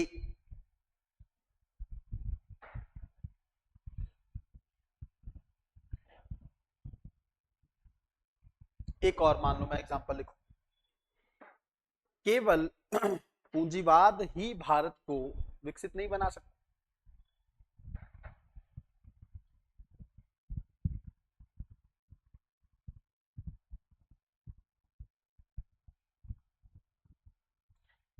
अगला, शिक्षा का मुफ्त होना ही भारत में रोजगार उत्पन्न नहीं कर सकता।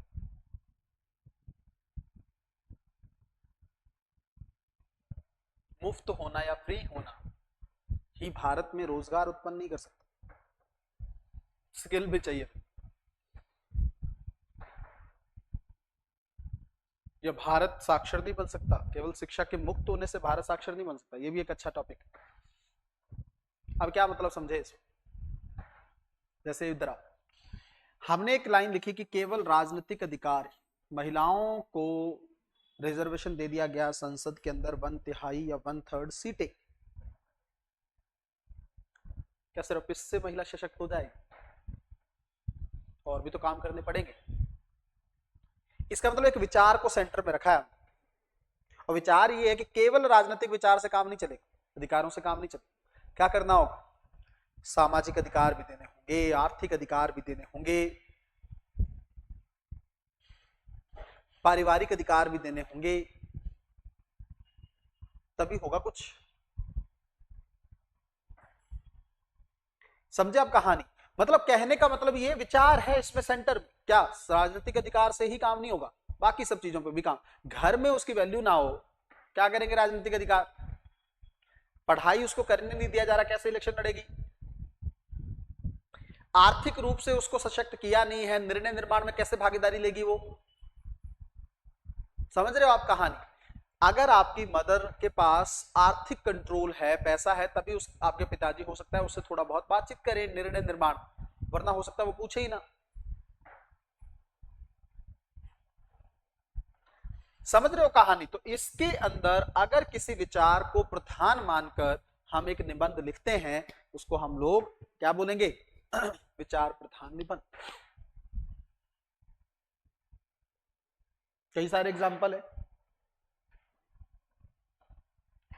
जैसे मैंने आपको लिखवाया कि केवल पूंजीवाद से ही भारत का विकास नहीं हो सकता। कैसे?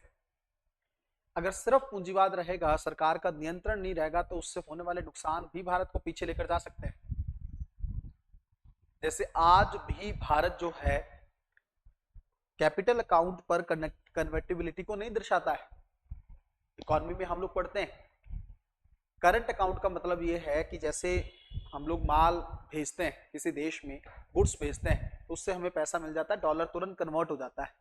बट एफडीआई वगैरह, एफआईआई वगैरह, इन सब चीजों के लिए तुरंत कन्वर्टिबिलिटी नहीं, मतलब रुपए को डॉलर में या डॉलर रुपए में तुरंत तब्दील नहीं हो सकता, टाइम लेगा थोड़ा सा। उसमें सरकार चेक करेगी क्यों इतना सारा डॉलर भारत के बाहर जा रहा है। और अगर हम पूरी तरह आजादी दे दें फिर तो पूंजीवाद हो सकता है स्पॉइल कर दे हमें। टाइगर इकोनॉमीज के साथ ऐसा हुआ था, एशिया की इकोनॉमीज के साथ ऐसा हुआ था, वियतनाम। कहने का मतलब किसी एक विचार को सेंटर, आप देखो इस पे डिस्कस नहीं करना है पूंजीवाद को, हमें पॉइंट बात को समझना है कि उसमें पूंजीवाद को सेंटर में लेकर हम लोग क्या कर रहे हैं, डिस्कस कर रहे हैं कि क्या भारत पूंजीवाद से ही विकसित बन जाएगा क्या, और भी बहुत सारी चीजें करनी पड़ी। इसके अंदर क्या है, विचार प्रधान। एक और चौथा प्रकार का निबंध है जो सबसे ज्यादा जरूरी इस समय यूपीएससी में है, जिसको हम लोग बोलते हैं अमूर्त निबंध। हम्म।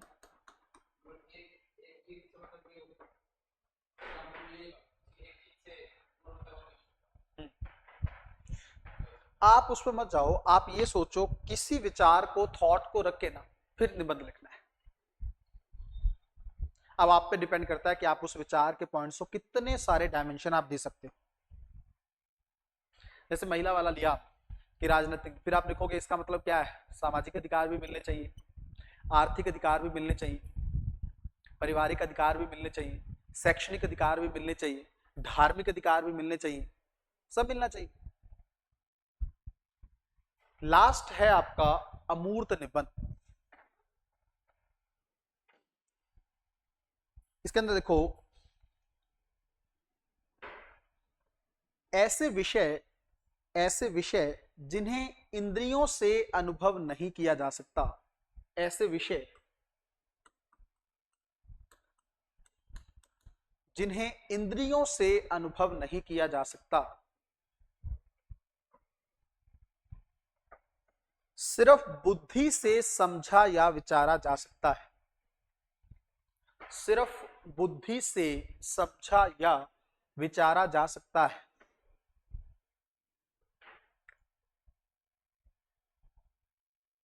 उन्हें अमूर्त विषय या निबंध कहते हैं, उन्हें अमूर्त विषय या निबंध कहते हैं।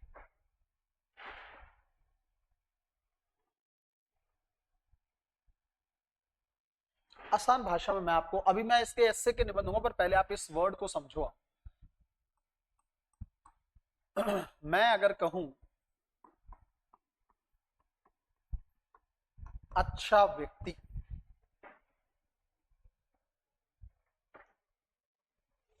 इसको मैं अनुभव कर सकता हूं, इसका मतलब ये मूर्त है। बट अगर मैं कहूं अच्छाई, ये क्या है, अमूर्त।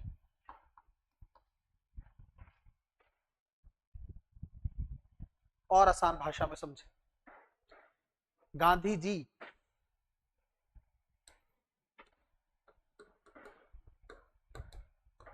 क्या है, मूर्त।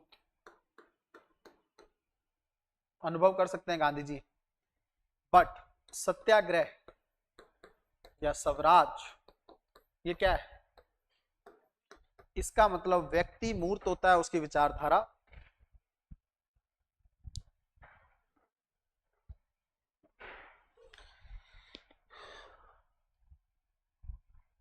इसे दिमाग से लिखना पड़े। ये सबसे डेंजरस वाला प्रकार है, इसी के चलते यूपीएससी में एसए को लेकर डर है।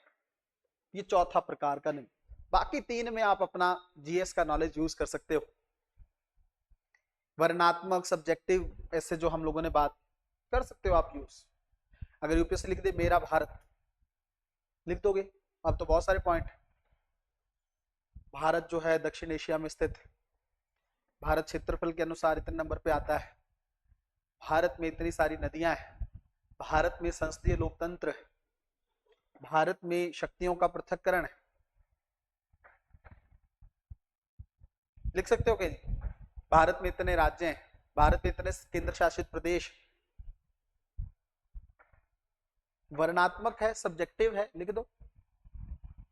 एक सवाल पूछा था यूपीएससी ने एसए में अभी कि सोशल मीडिया से क्या प्रभाव पड़ रहा है, मान क्या है, सब्जेक्टिव एसए,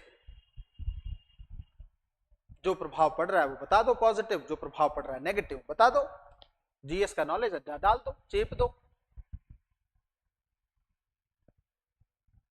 एक सवाल मान लो ये आता है कि अंतरिक्ष में इसरो का बढ़ता प्रभुत्व,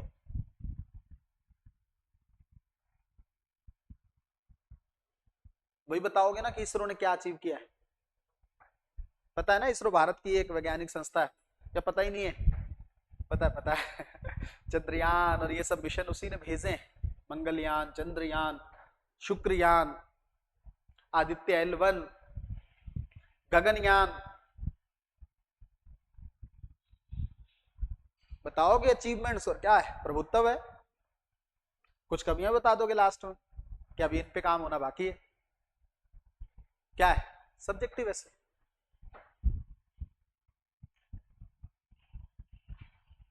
यूपीएससी में दो तरह के ऐसे पूछे जा रहे हैं, एक सब्जेक्टिव जो मैं बता रहा हूं, सब्जेक्टिव ऐसे क्या, और एग्जांपल,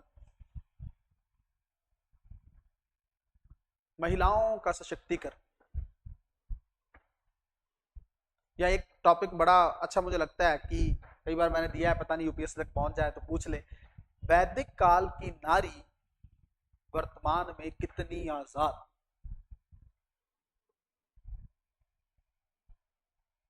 क्या बताओ, उस समय महिलाओं को क्या अधिकार थे, और थोड़ा प्राचीन मध्यकाल में होते हुए क्या मिला, अब कितना है। इसका मतलब इंफॉर्मेशन देना पड़ेगा, जीएस की नॉलेज डाल सकते हो जाएगा काम, कुछ कोटेशन डाल देना, कुछ अच्छी चीजें डाल देना, हो जाएगा। बट है क्या, इंफॉर्मेशन है, वर्णन करना पड़ेगा, एग्जाम्पल्स देने पड़ेंगे आप। और जीएस में आपने पढ़ा होगा, कुछ स्कीम सरकार ने चलाई होंगी,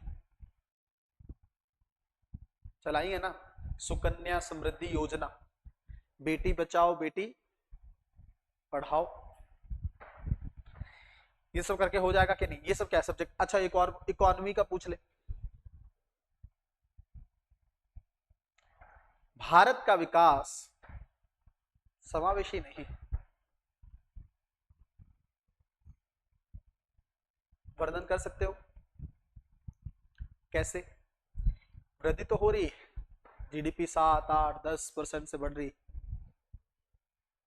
हाँ, रोजगार नहीं है, कुपोषण आज भी है, स्वास्थ्य सुविधाएं आज भी नहीं है, गरीबी है, बेरोजगारी है, तो फिर काय का समावेशी।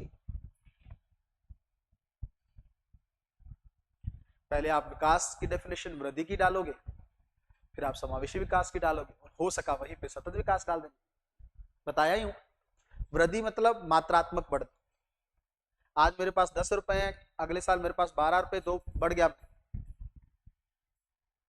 देश के पास आज इतना उत्पादन है, अगले साल इतना उत्पादन बढ़ के इतना हो गया, क्या है, मात्रात्मक वृद्धि, वृद्धि है, ग्रोथ है, जीडीपी बढ़ रही। विकास जब गुणात्मक परिवर्तन भी हो रहा हो, लोगों का जीवन स्तर भी बेहतर हो रहा हो, लोगों के रहने की व्यवस्था भी बेहतर हो रही हो, लोग स्वच्छता में सफाई में रह रहे हो, लोगों को अच्छी बेसिक बुनियादी सुविधाएं भी मिल रही हो, लोग गरीबी से भी ऊपर आ रहे हैं, ये क्या है, विकास। उनका जीवन स्तर बढ़ रहा है, अच्छा हो रहा है, बेहतर हो रहा है। समावेशी विकास, सभी का समान रूप से होने वाला विकास, सर्वोदय, सभी का समान रूप से होने वाला उदय। बढ़े तो सही देश 10% से, पर 10% का जितना फायदा अमीर का हो रहा है ना, उतना ही फायदा गरीब का। जितना अंबानी अडानी को बेनिफिट है, उतना ही एक ठेले वाले को या स्ट्रीट वेंडर को भी वही बेनिफिट होना चाहिए। मात्रात्मक कह रहा हूं, ये नहीं कह रहा कि उसको 1 करोड़ रुपए का। बता चुका हूं समावेशी विकास, अगर उसकी इनकम 10% से बढ़ रही है तो गरीब की इनकम भी 10% से बढ़नी चाहिए। और एक चौथा कॉन्सेप्ट है सतत विकास का, इंक्लूसिव डेवलपमेंट या इंक्लूसिव ग्रोथ का। उसका क्या मतलब, भविष्य की पीढ़ी की जरूरतों को ध्यान में रखते हुए वर्तमान पीढ़ी की जरूरतों को पूरा कर, फ्यूचर का भी ध्यान रखना है। सिर्फ वर्तमान नहीं, सारे संसाधन खत्म करके चले जाओ, कोयला खत्म कर दो, तेल खत्म कर दो, मिट्टी को बर्बाद कर दो, इन्वायरमेंट को बर्बाद कर दो, पानी को पॉल्यूट कर दो, वो फ्यूचर वाले कैसे रहेंगे। चारों टर्म अगर एक एक करके बता दोगे और फिर बताओगे भारत किस किस डायरेक्शन में समावेशी नहीं बन पाया है, हो जाएगा। जीएस का है, ये सब मैंने इकोनॉमिक्स में भी डिस्कस किया है। इसका मतलब सब्जेक्टिव, ऐसे का मतलब सब्जेक्ट से थोड़ा बहुत रिलेटेड, वही वर्णात्मक आप डाल सकते हो। गाय की चार टांगे हैं, एक पूंछ है और दो कान है और दो आंख है और दो नाक है। इसमें दिक्कत है।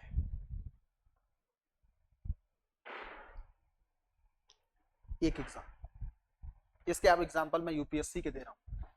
सब्जेक्टिव ऐसे में आप चाहो तो एक दो एग्जाम्पल जैसे मैंने आपको बताए हैं वो मैं और बता देता हूँ।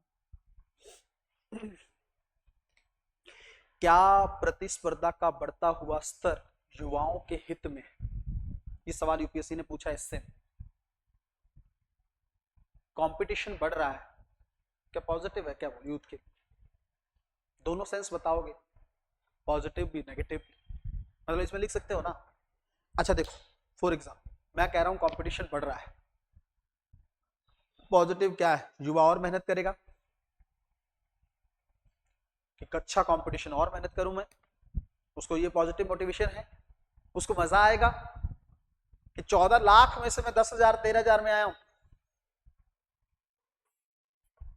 वो दिन रात और एफर्ट करेगा, वो और भटकाव से बचने की कोशिश करेगा, वो और सिस्टमेटिक तरीके से तैयारी करेगा, वो और बेहतर और अच्छे से तैयारी करेगा। नेगेटिव क्या है? सिलेक्शन होगा नहीं, संभावनाएं कम रहेंगी, कंपटीशन बढ़ रहा है, वो छूट जाएगा। वो कैसे अपने आप को उस स्तर पर लेकर आएगा? वो बार बार उसको फेलियर का सामना करना पड़ेगा, बार बार असफलताओं का सामना करना पड़ेगा। हो सकता है टूट जाए वो, हो सकता है मर जाए वो, सुसाइड कर ले। कोटा यूपीएससी, पिछले साल फाइनल रिजल्ट पे लोग मर गए यूपीएससी में। कोटा तो आत्महत्याओं की राजधानी कहा जाता है। आपको पता है कोटा किस चीज के लिए फेमस रहा है? आईआईटी की तैयारी के लिए। हाँ, 12वीं करते ही बच्चे वहां आईआईटी की तैयारी, कई बार उससे पहले भी चले जाते हैं।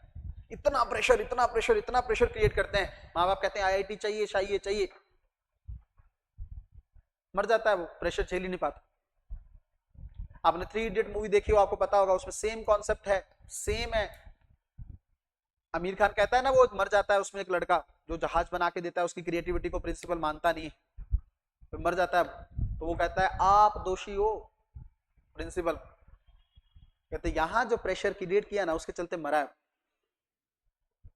जिस उम्र में 18-19 की उम्र में बच्चे को फ्री छोड़ो, थोड़ा उसको अपने मर्जी से चीजें कर दे, उसमें प्रेशर डाले, प्रेशर कुकर की तरह आईआईटी चाहिए चाहिए चाहिए चाहिए चाहिए चाहिए, मरेगा ही, फिर वो फेल हो जाएगा। तो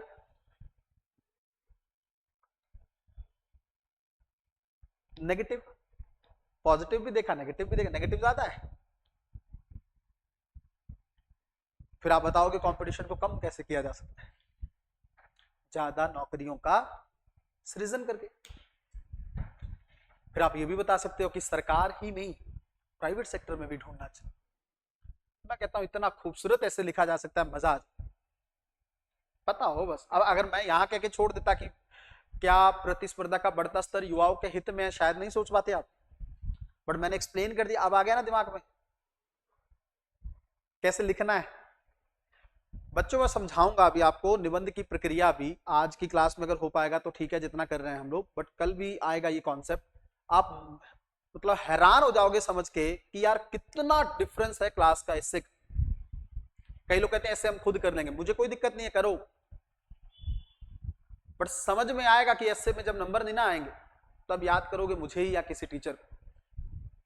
एस्से के लिए टॉपिक का क्लियर होना और उससे पहले एस्से की बेसिक इंफॉर्मेशन होना बहुत ज्यादा जरूरी।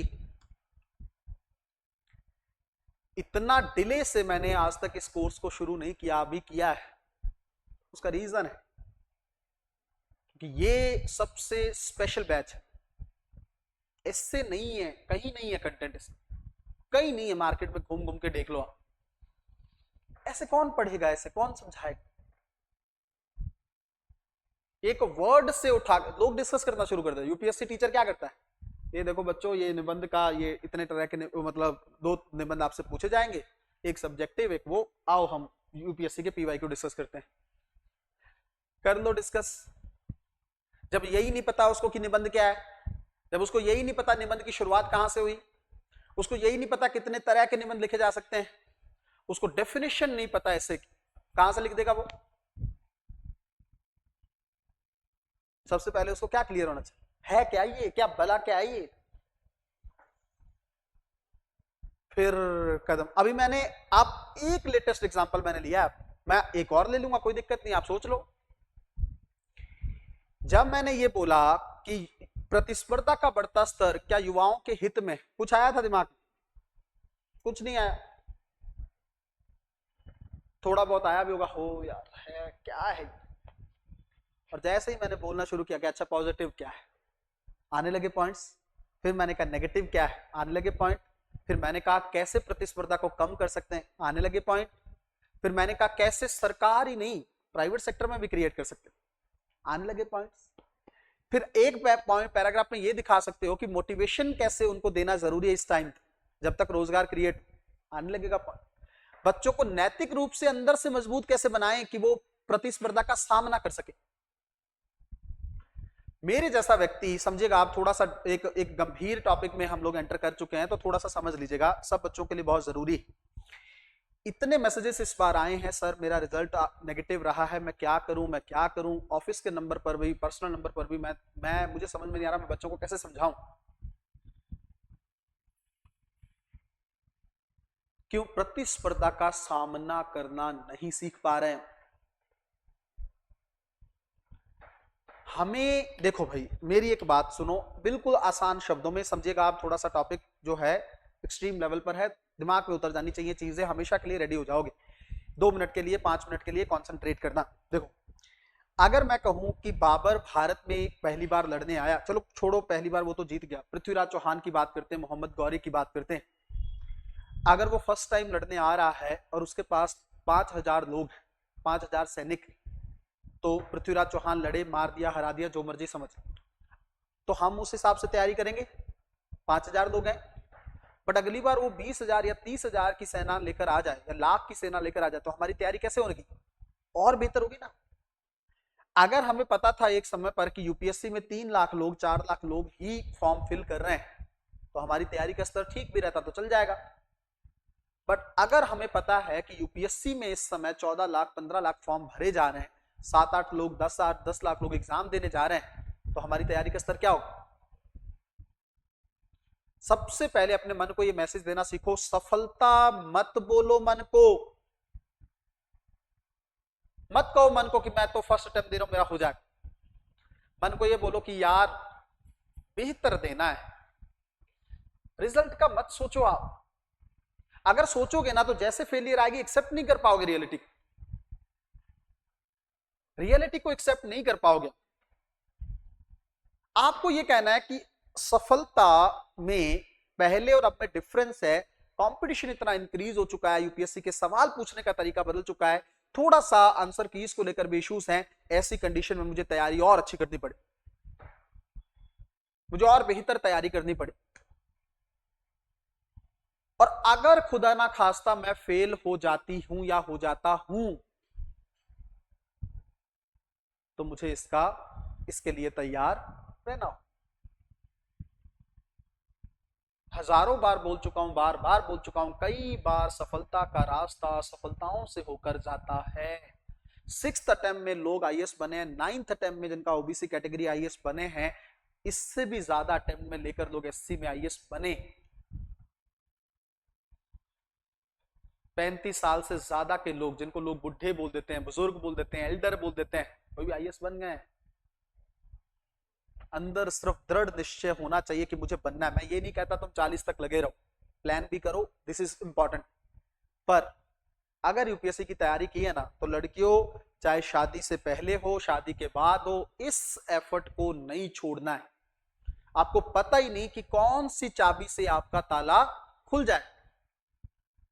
चाबियों का गुच्छा है आपके पास, उसमें 10 चाबियां हैं, 8 चाबियां हैं, आप पहले यूज की, दूसरा, आपको क्या पता कि चाबी कब, कौन सी चाबी से आपका ताला खुलेगा, आपको पता ही नहीं। किसी ने दिया कि यार ये चाबी है घर की, घर खोल, आपने पूछा कि यार कौन से वाला है, देख लेना यार,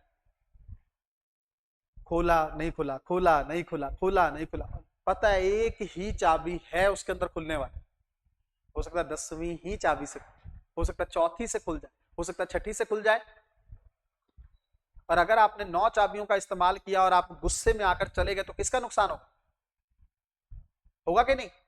आपने 5 चाबियों का इस्तेमाल किया, छठी चाबी की बारी आ रही थी खोल, आपने गुस्से से फेंक दिया चाबियों का गुच्छा, मुझे करना ही नहीं है, मैं क्विट कर रही हूँ, क्विट कर रहा हूँ। कई लोग कह रहे हैं, लिख रहे हैं यूट्यूब पे, या सर मुझे तो क्विट ही करना पड़े। कर लो फिर। सारी जिंदगी अगर उस चीज के लिए रेडी, मैं ये कहता ही नहीं कि आप पूरा छोड़ के यूपीएससी में लगे रहो, मैं कहता हूं जॉब कर लो, सेकंड ऑप्शन कर लो, लेकिन एग्जाम देना मत छोड़ो। प्रोसेस से खुद को अलग नहीं करना है, साइड कर लेना है, प्रोसेस से अलग नहीं करना है। अगले साल आएगा फिर देंगे, जब तक अटेम्प्ट है तब तक देंगे। चाबी वाली मेरी बात याद रखना, और जिस दिन सफल होगे ना, याद आएगी आपको मेरी, सर ने कही थी ये बात, पर जिस दिन खुल गया ना ताला, फिर खजाना ही खजाना है। ऐसा खजाना है जो आपको तो 35 साल सुख देगा ही देगा, आपकी जनरेशन को सुख देगा। आप आईएएस रहोगे ना तो आपकी जनरेशन बदलेगी, फिर सब आईएएस के लिए तैयारी करेंगे, सब सोचेंगे, अच्छी एजुकेशन, अच्छी समझ, सब कुछ मिलेगा आपको। इतना कुछ मिलना है तो उसके लिए थोड़ा जला लो, तपा लो, खत्म कर दो खुद को। मत सोचो इतना कि फर्स्ट सेकंड थर्ड अटेम्प्ट में ही लेके निकल जाना है। प्रतिस्पर्धा का अगर स्तर बढ़ रहा है तो असफलताएं भी बढ़ सकती हैं, और उसका सामना करने के लिए आपको बड़ा दिल करना पड़े। और अगर आप असफलता का सामना नहीं कर सकते ना एग्जाम में, छोड़ दो, फिर तुम आईएएस बन के भी कोई देश के लिए फायदेमंद नहीं, तुम कलेक्टर एफसीबी बन के भी क्या ही करोगे, बोझ ही बन के पड़े रहो। जीवन में बड़ी असफलताएं आएंगी, जीवन में तो बहुत कुछ देखना पड़ेगा आपको। आपको क्या लगता है इंसान की पर्सनल लाइफ हमेशा सही रहती है? डिस्टर्ब रहती है। माता पिता, फैमिली सब सही चलता रहता है? नहीं चलता है, कभी उतार चढ़ाव आते रहते हैं, कभी अच्छा कभी बुरा, कभी अच्छा कभी बुरा। तो फिर जब अभी नहीं सामना कर पा रहे हो तो फिर उसका कैसे करो? अगर प्रीलिम्स में फेल होने के बाद तुम्हें 2 महीने खुद को मोटिवेट करने में लग रहे हैं, रो रहे हो तुम, तो फिर तो तुमने बहुत बड़ी गलती कर ली, तुम काबिल नहीं है, छोड़ दो एग्जाम।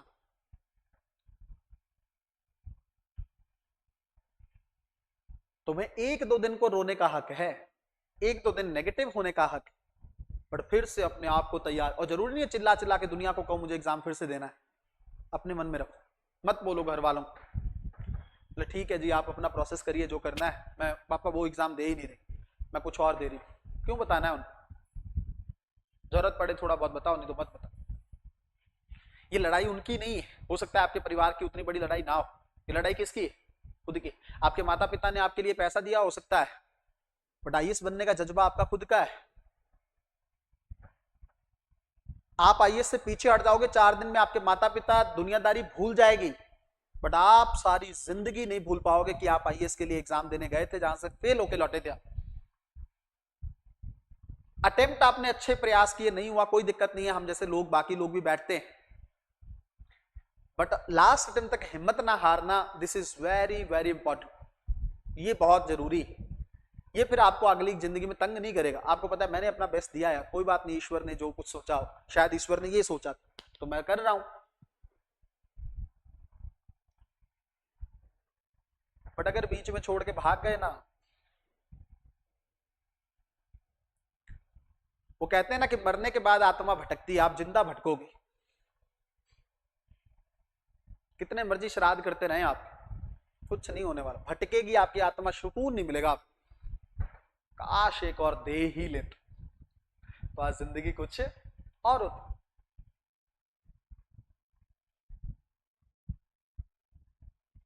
कई बार जैसे मैं आपको बताता हूं, हमने अपने लगभग सारे अटेम्प्ट दिए, एक अटेम्प्ट मैंने छोड़ दिया, उसका रीजन भी मैंने आपको बताया था कि कुछ घर पे दिक्कत हो गई।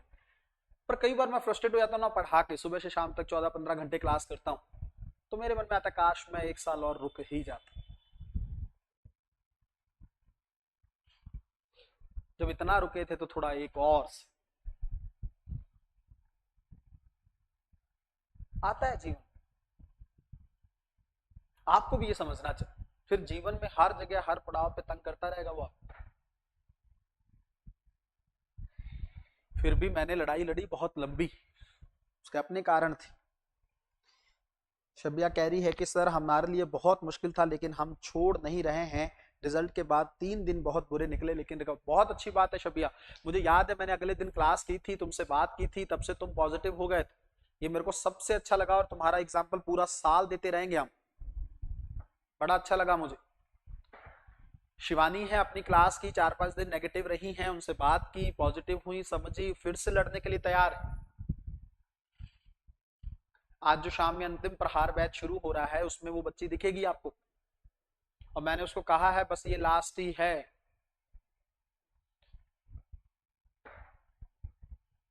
एक बार और इस बार जो कहता है ना कि मैं भाग मिल्खा भाग मूवी देखिए आप, भाग मिल्खा भाग देखिए ना, आपने नहीं देखी, देखना वो बड़ी पॉजिटिव मूवी है, मिल्खा सिंह की कहानी। वो कहता है कि ये तुम्हारे जीवन की अंतिम लड़ाई हो सकती है। उसका आंसर पता क्या आता है? दौड़ूंगा भी वैसे ही। जब लड़ाई अंतिम है ना तो दौड़ूंगा भी फिर वैसा ही, और दौड़ता है और जीतता है। ये अंदर का डेडिकेशन चाहिए आपको। अंतिम लड़ाई दौड़ना है आपको। इस चीज का मेरा प्रॉमिस है कि जो बच्चा मेरी हर बात को इस बार फॉलो करेगा ना अंतिम प्रहार, उसको अगले साल अगर सिलेक्शन नहीं हुआ तो हम यहाँ पे आपके सामने खड़े, हम खुद ही छोड़ देंगे यूपीएससी को पढ़ाना। इस बात का लगभग लगभग हम पब्लिकली दावा कर रहे हैं। अगर मेरी हर बात फॉलो की ना आप लोग, तो कि रात को 2 बजे भी मेरे को कोई इंफॉर्मेशन मिल गई ना, वो इंफॉर्मेशन ग्रुप में जो कल ग्रुप बन चुका है अंतिम प्रहार का, उसके अंदर सेंड की जाएगी। अगर 2 बजे मुझे कुछ पता चलता है, आप सिर्फ देखिएगा कि आज के बाद वो ग्रुप कैसा बनता है। क्यों? अब लड़ाई आपकी नहीं है, मेरी भी है, यूपीएससी से है, और वो लड़ाई में आपकी सफलता मेरे लिए सबसे ज्यादा जरूरी। अब बिना सिलेक्शन के किसी भी चीज को लेकर बात नहीं हो, सिर्फ सिलेक्शन मतलब सिलेक्शन। और पहली पड़ाव या पहला पड़ाव आपका प्रीलिम्स की स्टेज है, जिसको निकालने के बाद ही हम अगली कोई बात करेंगे, उससे पहले कोई बात। अब देखो बच्चे तो उसमें 12-13 हो चुके हैं, है ना, लेकिन और भी बढ़ेंगे, एक आध दिन का शायद हम और टाइम नहीं। अब उन बच्चों में कितने डेडिकेटेड रहेंगे ये तो समय बताएगा ना। अगर 5 भी डेडिकेटेड रह गए ना, मेरे अकॉर्डिंग खेल कर देंगे अगले साल यूपीएससी। लोग कहते हैं हिंदी माध्यम से सिलेक्शन हम ऐसा दिखाएंगे, लाइन से दिखाएंगे, बस डेडिकेशन वो चाहिए। अगले साल तक डिमोरलाइज नहीं होना, अगले साल तक अपने आप को जलाने के लिए। एक चीज याद रखिएगा, अब कोई फंक्शन नहीं, कुछ नहीं, नथिंग। घर वाले सीरियल चला के बैठे ना, बंद करके कमरे में चले जाओ, नहीं देखना मुझे पढ़ना है। प्रीलिम्स ने मेरे को जलील कर दिया दुनिया के साथ, किसी काम की नहीं हूं मैं, किसी काम का नहीं हूं, पढ़ना है बस। अब मेरी कमी नहीं रहनी चाहिए बस। और मैं बता रहा हूं, अगर आपने एक एक चीज पे ध्यान दिया ना, मर के भी 120-25 नंबर लेके आओगे। अगर सिली मिस्टेक्स नहीं की होती ना, शबिया, शिवानी, सब बच्चों, तो कहानी कुछ और होती। 100 नंबर से ज्यादा होता और नाम फंस गया। कट ऑफ ज्यादा नहीं गई, 80 से 85 के बीच में। वो जो 90+ वाले कह रहे हैं ना, उनके 70-70 नंबर ही है, मेरे को पता है, ये सब दिखा दूंगा मैं आपको। इससे ज्यादा की कहानी नहीं, हवाबाजी में बात कर रहे हैं कि मेरे 95, मेरे 100 हैं, मेरे 200, ऐसा कुछ नहीं। अपनी क्लास की एक स्टूडेंट जो मैंने बताया, जिनका हुआ है 2-3 लोगों का, उनका स्कोर किसी का 98 है, किसी का 100 है, बस मेरे को मैक्सिमम स्कोर वाला यही मिला है, उनका हो गया है। इसका मतलब यहाँ 100 है ना, तो वहां 15 से 20 नंबर क्या मान, कम मान, तो कितना गया, 83-85 हो गया।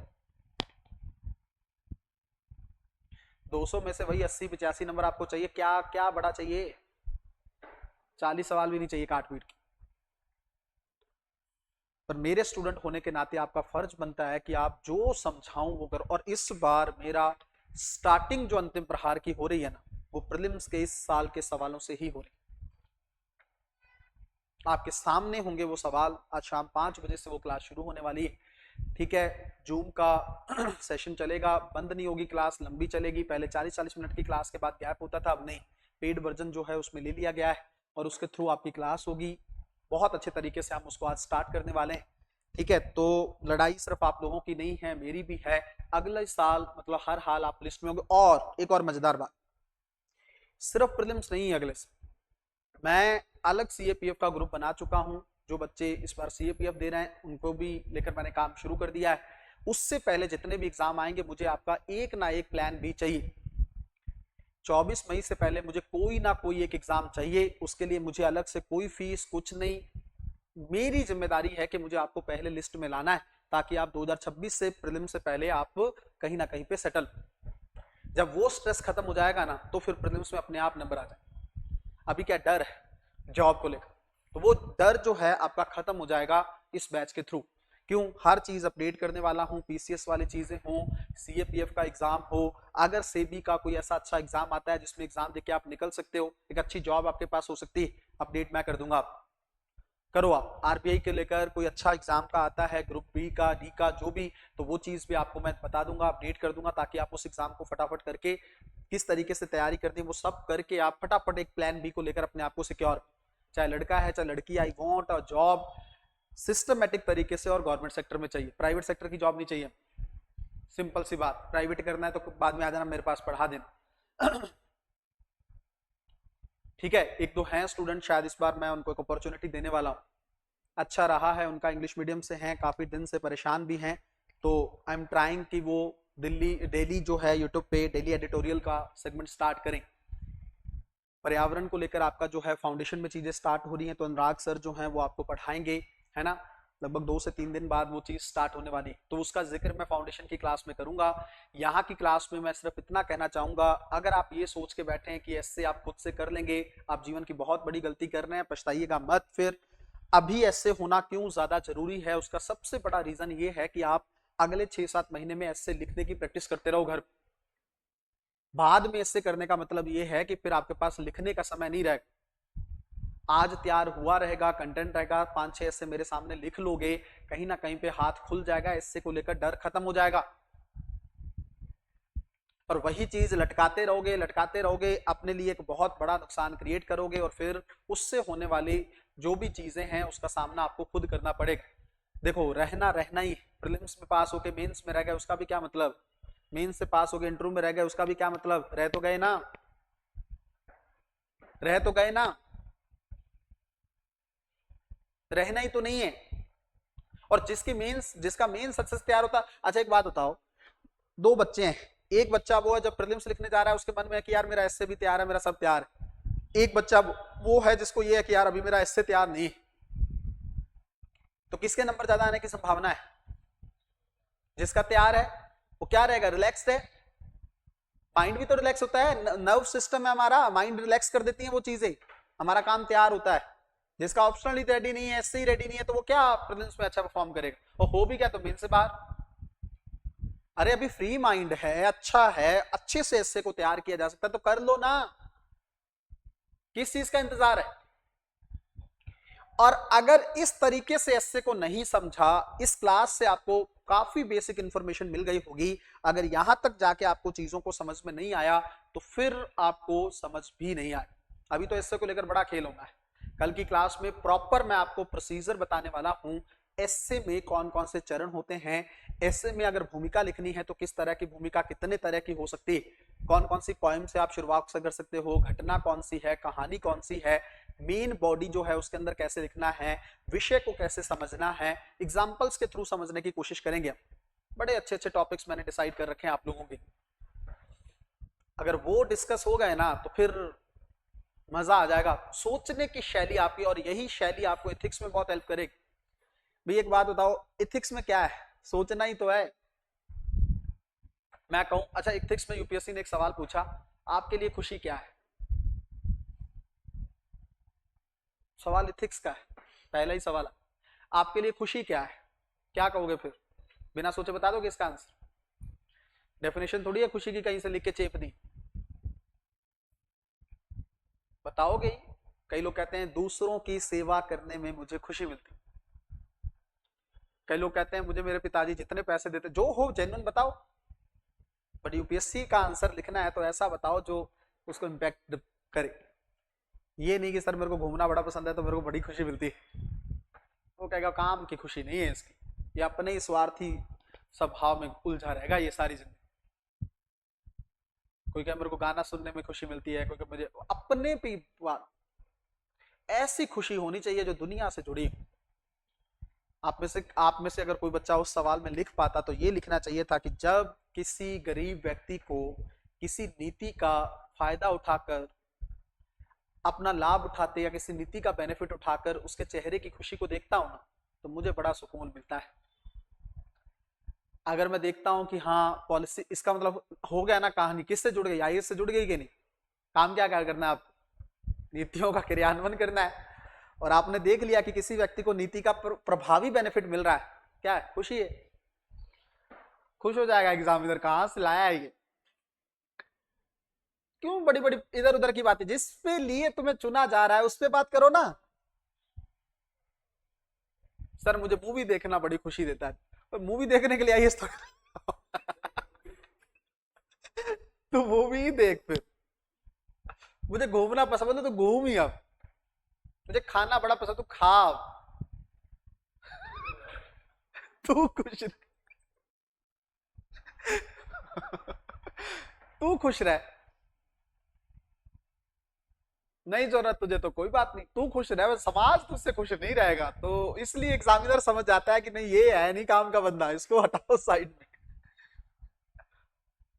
ये चलो फिर भी कि दूसरों को खुश में देखना, दूसरों की सेवा करना, दूसरों वो भी प्रैक्टिकल टाइप का, बड़ी बड़ी फेंकनी नहीं है, करते कुछ हो नहीं जीवन में, कभी किसी की हेल्प नहीं की और लग गए बड़ी बड़ी बातें करना। उतना जितना सहन हो, कहते इतना झूठ बोलो जो एक्सेप्टेबल हो, ऐसा तो झूठ बोलना नहीं चाहिए। जो फील करते हो ना जनरली, मैं एक चीज बताता हूँ, देखो एसए को लेकर ना एक बात मैं वैसे कल बताने वाला हूँ लेकिन आज ही कहता हूँ, जीएस के पेपर में और एसए में एक ही डिफरेंस, जीएस में नॉलेज से लिखा जा सकता है, एसए में नॉलेज के साथ नहीं लिखा जा सकता। एसए में इमोशन चाहिए, आपको फीलिंग चाहिए उस सेगमेंट के प्रति। अगर महिलाओं को लेकर बात हो रही है ना, तो अपना मेल ईगो बीच में ना, इतना मतलब जैसे ऐसे पढ़ते पढ़ते एग्जामिनर रो दे।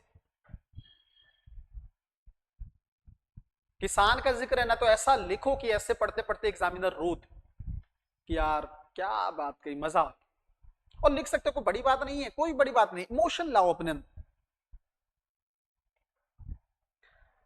ये तो पत्थर दिल बन के घूम रहे हो ना, इससे कुछ नहीं होगा। इस दुनिया में ना बहुत कम लोग ऐसे हैं जिनको दूसरों के दुख में से दुख होता हो।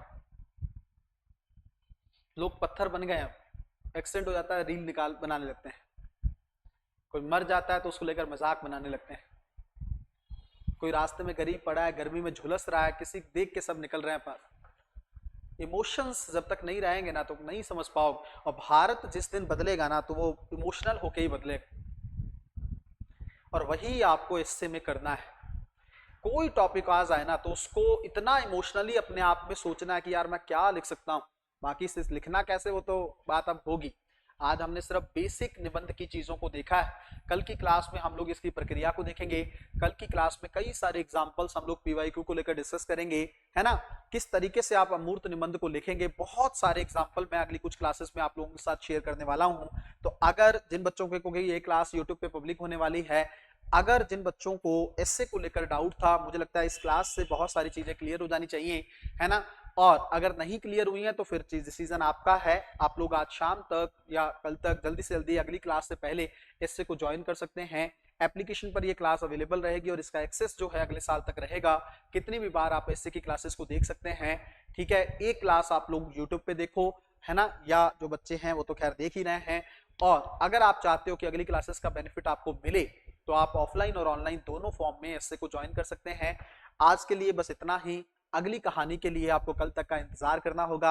और कल हम लोग प्रोसेस पे उतरेंगे, प्रक्रिया पे उतरेंगे, निबंध किस तरीके से लिखा जाता है, ठीक है। बहुत बहुत शुक्रिया।